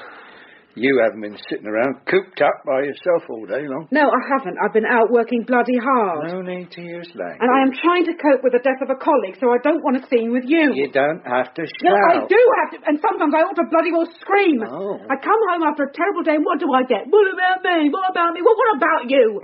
What about me for a change? It's like I have no damn life of my own anymore. It's just you. Oh, that's right. Why not throw me out with the rubbish? That's what you'd like to do, isn't it? Don't you think you owe your own flesh and blood anything? No, I'm just another problem to be swept aside with all the others. Give it a rest, Dad. Yeah, close, I'm coming. Oh, sugar, I forgot to get any dog food. Oh. Dog food, you see? You pay more attention to your dog than you do to your own father. Oh, shut up, Dad. That's enough. I don't see why I should shut up. You're the one who's coming, shouting and swearing. Fine, all right. Talk as much as you like. Only on your own. All right. Okay. Oh, there you go.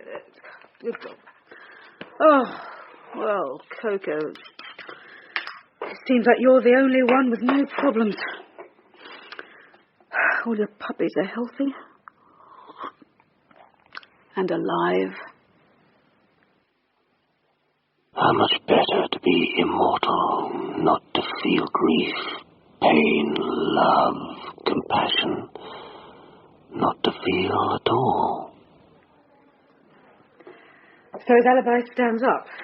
To the point. Oh, God, I'm so sick of simply reacting all the time. I'd love to go on the offensive somehow. Yeah.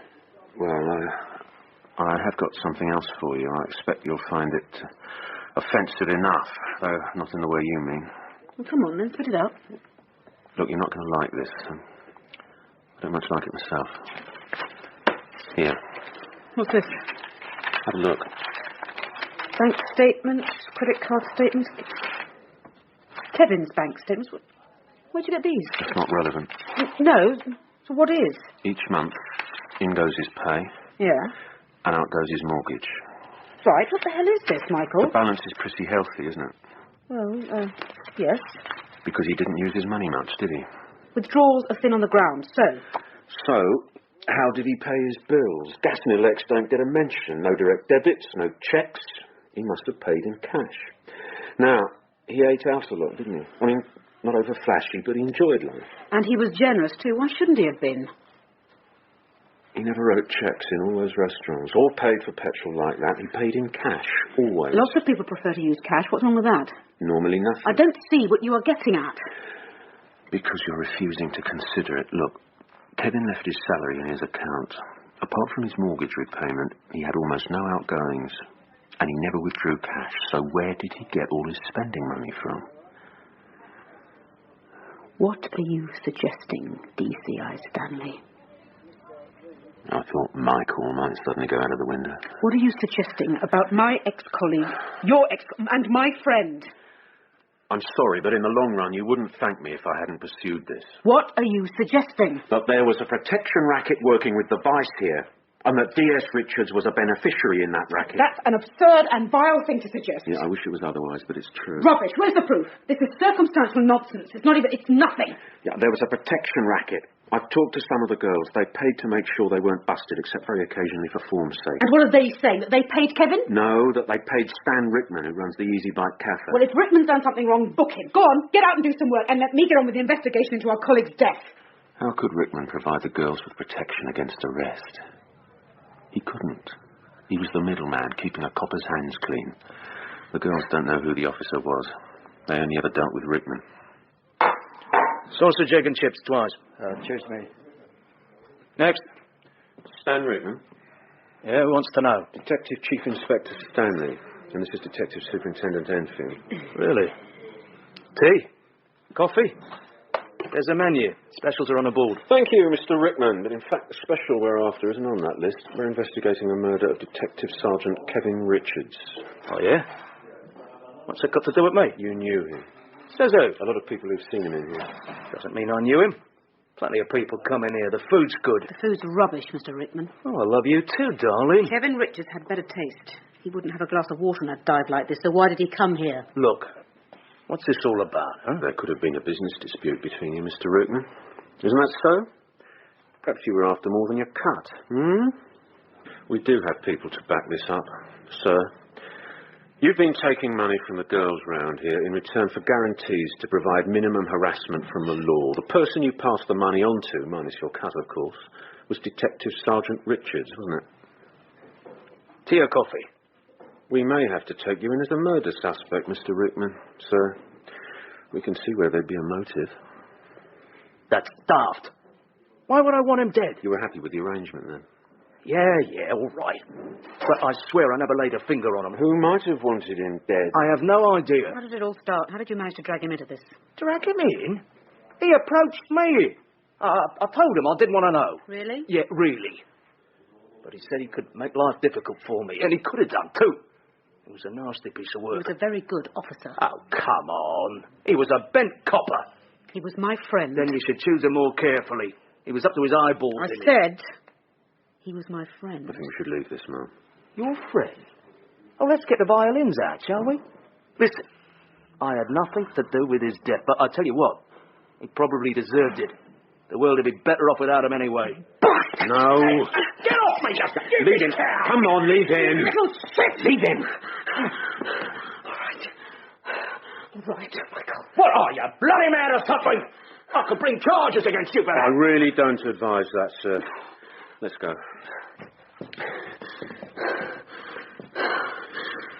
Sorry about that, Michael. And, thank you.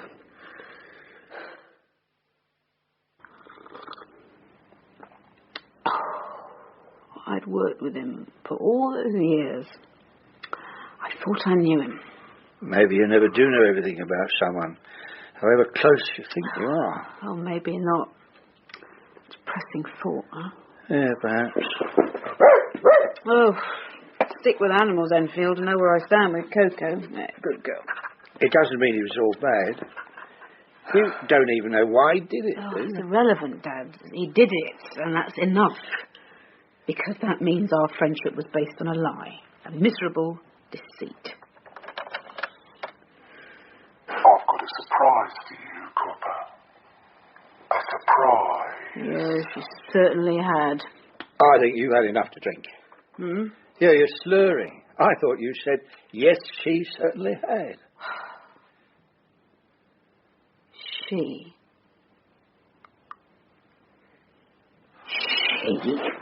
What are you doing? Ordering a cab. I've had too much to drive myself. This is a bit late to come calling. Anyway, how do you know where I live? Sorry, you're on our records. Listen, you said you had a load of sound equipment. I don't know about a load. A bit. Can I play around with it? At this hour? Please, I want to hear this cassette. You know, faster, slower, whatever. All right, come through. Right. This is putting it on to reel to reel. What is it anyway? Our multiple murderer. Oh, him. Charming. Him. Now, forget the cassette. Use this. What do you want to do? Not sure. Change the speed. Easy, with this. Right. Now, can I get rid of the distortion? Some of it, maybe. We'll just play around with these. Okay. I'll make some coffee. Oh, great, thanks.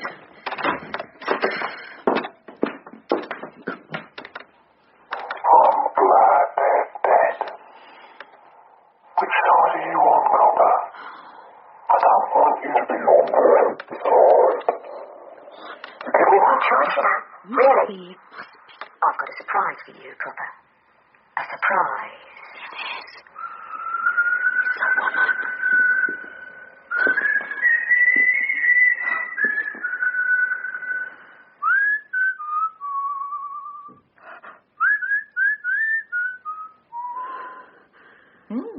Catchy little number.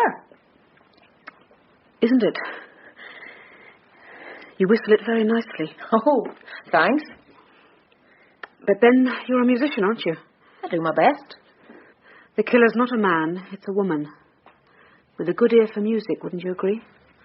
Who also knows a bit about sound equipment. Enough to be able to hook into the station tannoy, for instance. A woman. With a good musical ear and a knowledge of sound equipment is your murderer. Just what is it you're suggesting?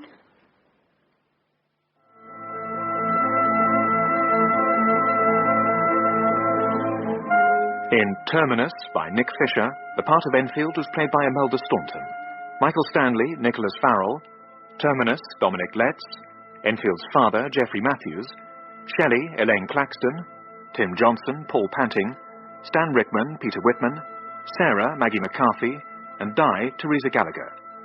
Episode 4 was directed by Richard Workley.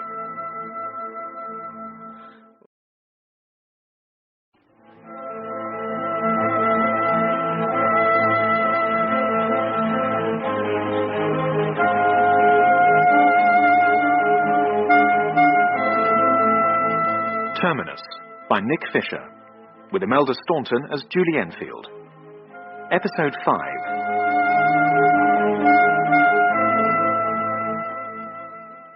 A woman with a good musical ear and a knowledge of sound equipment is your murderer.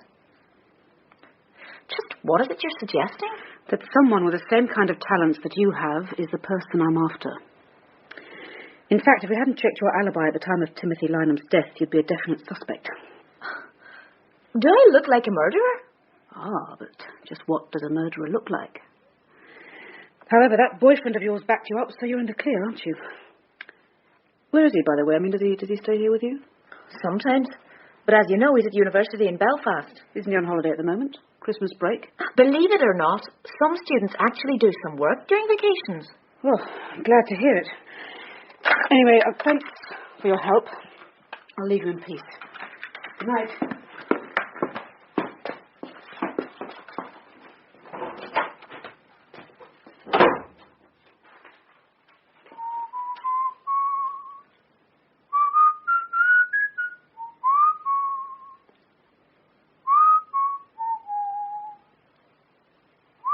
Anyone might be a murderer. A killer may pass unnoticed through the crowds of my concourse every day. A killer may have shared your bed. Killers can be invisible. He wears such smart clothes. Not a crease, not a smudge, not a speck of dust to be seen. Trousers black as coal, a misty grey jacket with tails, and in his free hand, a grey top hat. He looks like something from the past. He looks perfect. I stand in white, in a long white dress. It flows from me like a snowdrift. I stand, frozen, face blank, eyes blank, frozen in white, staring out with ice in my eyes. I look so different in snow and ice that I hardly know myself. A woman? Well, that's narrowed the field by 50%. Oh, thereabouts. Well, she doesn't have to be a woman on her own. She could have an accomplice. Michael, will you run a few checks on John Truman? He's studying politics at Queen's Belfast. He provided Shelley Green's alibi at the time of Marjorie Lynam's death. What do you expect me to discover? Quite possibly nothing. But I'd be interested in anything to do with drugs, and I'd particularly like to hear about any political affiliations. And what's this meant to be? No note, no letter. It simply says Enfield on it. And a photograph. Of? Timothy Lynam. In morning dress. Impeccable. Well, who's she? His daughter? Hasn't got one. She's young enough to be. Why is she dressed in wedding gear? She can't be old enough to marry. Who could have sent this? No idea. The need to communicate. Pardon? She's the killer. How can you know that? Get this blown up. I want the left wrist as large as possible. The next train to depart from platform 5 will be the 11:26 to Marsden Cross, calling at all stations. That's our charm bracelet she's wearing, no question. Look. You can even make out the little train, the boot, the key. She must be the killer. She looks a bit young for a multiple murder. Appearances can be deceptive. Absolutely. So it could be a hoax. No. If it was just her on her own in the picture, that would be possible, even with the bracelet given all the publicity. But as she's there with the bracelet and Lynam, it's got to be more than a hoax. So, next step? Easy. Someone round here must have seen her. Get her face enlarged and copied. I want everyone who works here shown it, and I want the whole building plastered in posters too. Stop! Oh, stop. Oh, sorry, I wasn't paying attention, but you do need plenty of oil. No, it's slimy enough as it is. You've got to look after your skin. Well, it doesn't seem to be helping much, does it? Oh, it's peeling off like parchment. I'm already turning to dust. Yeah. Have you seen this varicose vein? Looks like someone's filled me with pebbles. Oh, you wouldn't believe I ever did any sport. Yes, I would. I saw you. More hot water? No. Oh, I've had enough. Help me out. Okay, let's get you a fresh towel. When you were a little girl, I used to bath you. Check the temperature of the water, lift you in and out. Now you've got to bath me. I used to believe in something once. Not a white-haired god surrounded by angels or anything like that, but... or something. I don't anymore. When I go, do you think I'm going somewhere else, somewhere better? No, I believe we simply pass this way once and then it's over. Ah, no greater good watching over us then. With what I see at work, Dad, no. No greater good. Right, you ready? Yes. It's the indignity. That's the worst. Yep. Okay. 1, 2, 3. Oh.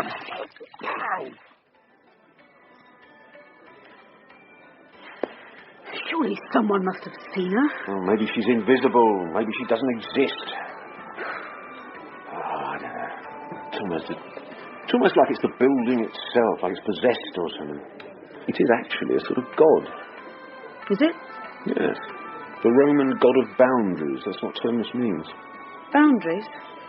Fascinating. Unfortunately, it doesn't look anything like the girl in the picture, so pop the handcuffs away. We're not arresting the building. Hello, ladies and gentlemen of the law. Oh, don't look too happy to see me, will you? Hello, Sarah. Finished work early. Oh, finished. Time could stand still. I should be so lucky. Double espresso, take away. What's wrong with a special brew today? Oh, I need a pick-me-up before I lie down again. Either of you want one? My birthday? No, it's Christmas. What do you think the tree's for? Call yourself a detective? No coffee, thanks. See yourselves. Right then. Happy Christmas. Just as balmy as when she's drunk. That picture couldn't be a hoax, could it? Well, as you pointed out, not with both Lynam and the bracelet in it. But you're right, too. I mean, she doesn't look like a multiple killer. How could she have the strength to deal with Marjorie Lynam, let alone the others? Excuse me. I've seen the girl in your poster. What? When do you think you saw her? Just now. What? Less than a minute ago. Where? The walkway where I saw Timothy Lynam. Michael, quick. If she isn't the killer, she might be the next victim. The next train to depart from platform 17 will be the 12:45 express service to Runcastle, calling at Munborough, Tadchester, Glessington and Runcastle Central.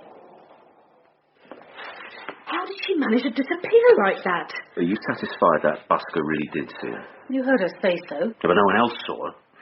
Could she have been mistaken? Well, yes. Come to that, I suppose she could have even been lying. Why would she do that? I don't know. just batting it around. Did you find anything about her boyfriend? Not a great deal. No drug convictions. He has been a member of some left-wing political groups. Anything particularly loony? Any terrorist connections, real or suspected? Not that I could unearth. Well, I think that's a dead end.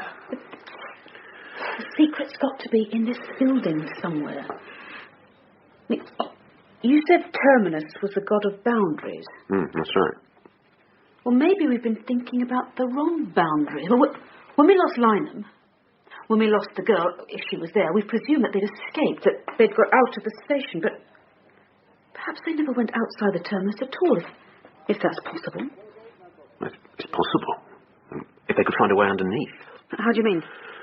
Well, there's a whole world under the capital. I mean, there's miles of cabling shafts, for instance. Yeah. Not to mention about 40 lost tube stations that no one uses anymore, down there in the dark. Then there's the tube train with no drivers that the post office has. And you've got vaults under some stations for housing pit ponies that they used to use for shutting the carriages in the old days. You've even got underground rivers. The waters flow darkly below.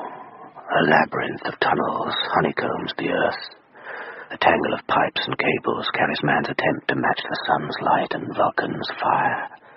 The sewers of humanity belch their way through the blackness, beside other tunnels that offer protection to the warlords of your race, who would not face that with which they would wage war. Now, these are the originals. Right. Now, we've got to study each plan in detail, concentrating on the points where any of the sections below ground level come anywhere near the surface. You want some tea? Coffee, please. Double espresso. Right. Come on, you stupid building. Open up. Tell me where to go. Here are the bodies, one on the tracks, one in the roof, and two here. Which is where we also have a supposed sighting of the girl in the photo, which is near the storeroom, which in turn is above a tunnel where they kept the old pit ponies, but they don't connect. 1892. 1892? These aren't the originals. This place was built in 1867. Buy me a gun as long as my arm. Kill everybody ever done me wrong. I'm gonna ride, ride, ride. I'm gonna ride my railroad bill. Hello there. Where are you going? I don't really know.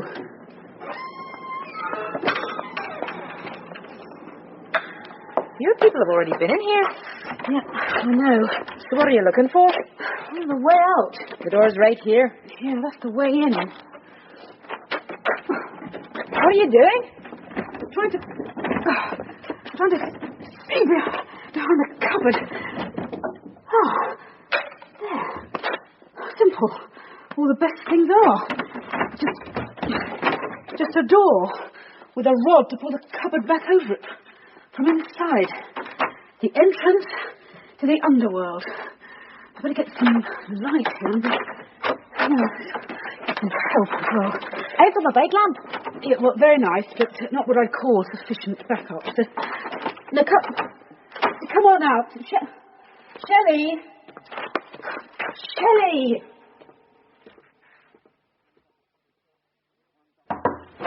One double espresso as requested. Hello? Anyone seen Detective Superintendent Enfield? What the hell do you think you're doing? It's just so amazing. I wanted to have a look. Amazing or not, we're going back. I can't have you down here. You give me the lamp. What was this built for? To stay with the pit ponies they use for shunting wagons about. That's incredible. What's that? What? Over there, by the recess. Good eyesight. It's just a manhole cover. Judging by the marks, it's been lifted pretty recently. Now, that does look spooky. Right down into the bowels of the earth. Do you hear something? No, not a thing. Down there, I'm sure of it. Right. I'm going on. You go back. And tell them at the transport police where I've gone. How are you going to go back? This is the only light we've got. There. Heard it again. Sounded like someone moving. Really close. Right. Down we go. The rungs are good and secure. Just as long as my claustrophobia stays at bay. I want this building searched inch by inch. The odds are she's somewhere shown on one of these plans. They're the top ones from on her desk just before she disappeared. Right, let's go. We must have doubled back onto the main concourse. The stars in a bright sky. What? Oh, God, that was close. What is it? I wasn't paying attention and suddenly there's this at my feet. God, I can't even see the bottom.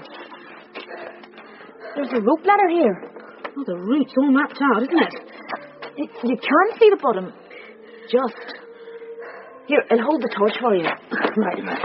Okay. Here goes.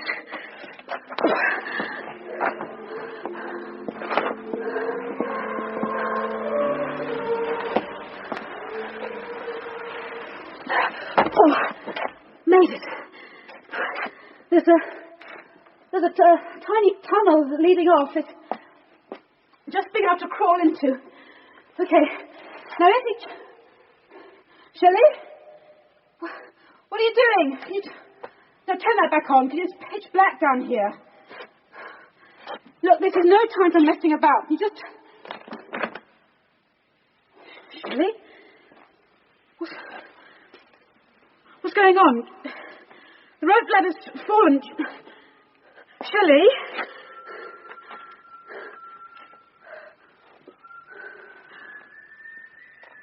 Oh, no. Shelley? It is you. Oh, no. Just give me some light. Stay calm. But there was that tunnel leading out. Here. Okay. In you go. Oh, God. It's so dark. Stay calm.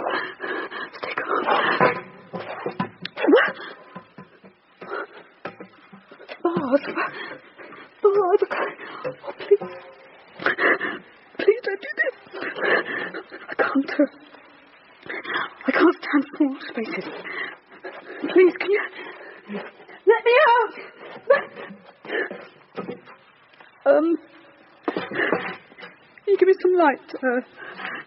At least, please. Please don't keep me like this. Shelley, I don't want to die like this. You should have thought of that before, Copper. You came looking. You're on their side. Is that you, Shelley? You'll never know, Copper, will you? Goodbye. I want to understand. You are understanding. The pain. Trapped like that. Time standing still. I've heard that before. And if time could stand still for a little kid with a bucket and spade getting onto the pipe. It's Sarah. It is, isn't it? Sarah? Yeah, it's me. The drunken little tart that you know from up above. But I'm sober. As a judge. Please, give me some light. All right. You've got about 3 minutes worth. That's how long these Christmas cake candles last. This can do you no good. I don't think it'll do me much harm. Not now. Not down here. Sarah, did you send me that picture? Yes. Why? I needed to tell someone. Who is it? Can you work that out? My daughter. Your daughter did the killings? Rachel. No, that was me. What happened, Sarah? Timothy Lynham happened. You know, he thought of himself as some upholder of morality. I know some of his speeches. His wife had to be pure. Only it turned out she wasn't. They kept up this public face of a happily married couple, but he never touched her. The single bed. But he still wanted something virginal. He got a lot of us on the game to dress up for him. Not that that's unusual. What was unusual was that he wanted the real thing. Your daughter. I'd always kept her well hidden. I've got this tiny flat over in Whitechapel. Very occasionally I'd bring her here with me. No one knew about her.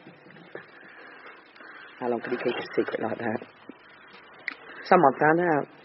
That pimp. And to pay for his habit, he sold her. Sold her to Lynham. And took pictures for him. So, his was the first body. He didn't come from round here, but to be really sure he couldn't be traced to me, I did, though, I hid his identity. That turned my stomach. It's not easy to be that tough, is it? How did you get him onto the tracks?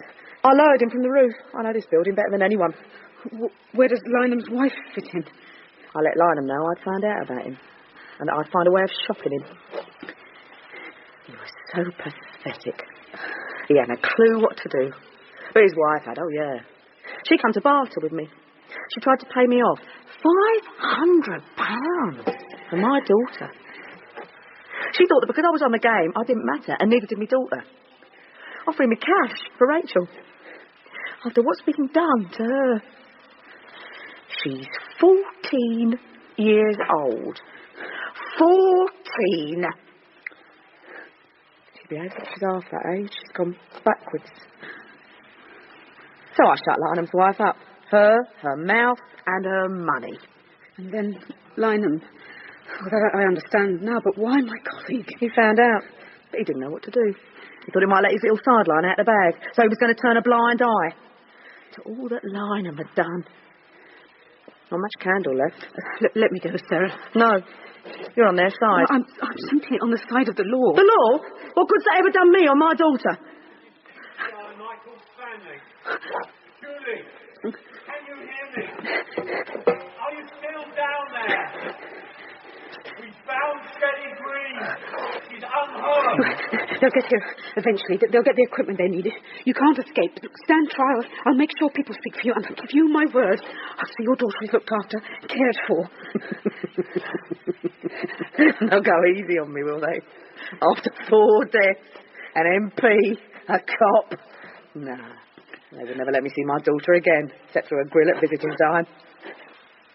Wouldn't let me touch her. Or hold her, or smell the scent of her hair, or watch her turning into a woman. I cannot stand this world. Pity is a cheap human emotion without value. For mankind, time and innocence cannot stand still. Above, my giant clock still ticks out the inexorable minutes, and here, below, my chilled blood spins and swirls and sluices through my dark, inviting veins. Sarah, you can't escape. I'll look after your daughter, but you must see there is no way out. But yes. Rachel? Rachel? Coming on! Yes, there is. Yes, Mum. Now listen carefully. I'm going to light another candle. When it's nearly burned through, you light one more. And when that's low, let her go. But whatever she says, not before 2 candles have burned down. Whatever she says. Do you understand? Yes, I understand. Now, Copper, you swear to look after her. But what are you intending to... Swear! I swear on my life that I'll do whatever I can for her, but Sarah, please listen to me. That's enough. Give your mum a hug, Rachel. I have to go away, darling. I cannot... You've got to be good and strong. And I'll come back one day, if I can,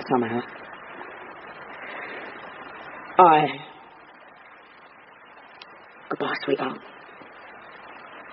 I have to go now. No, Sarah, not in there. No, don't do this. I'm not trying to have a little dark river. This is crazy. You'll never survive. How can you know what'll happen? If you really care about justice, look after my daughter. I've done all I could. If I stay with you, all I can look forward to is a cell, and what good could that possibly do her? Do as I said, Rachel. I love you very much. Goodbye. Mom, stay here! No, don't! Mom!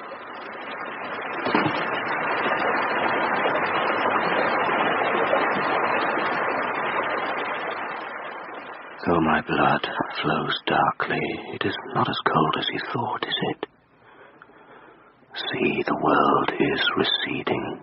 It is beginning to fade. Let it slip away. It is nothing, a speck of dust. Relax. No more fear, no more pain, no more world. It is gone. Now time stands still. Oh, we haven't found a thing. Oh, she can't have escaped, can she? Well, I suppose it depends what you mean by escape. She's lovely, and she's let me play with her puppies too. Oh, has she indeed? What are their names? Well, I haven't got any yet. Except one I'll call Pluto, but, well, you can name them. Can I really? Did you hear that, Coco? I'm going to name your puppies, yes. It would be lovely if she could stay. Oh, now, come on, Dad. You know that's not going to happen. She'll never be allowed to live here. But could we try? No, sorry, Dad, but don't kid yourself. What's this? Well, it's champagne for Christmas. Why aren't you drinking it? Well, we'll do that now. Would you like a tiny glass? Would Mum let me? Yep. I rather think she would. Will I ever see her again?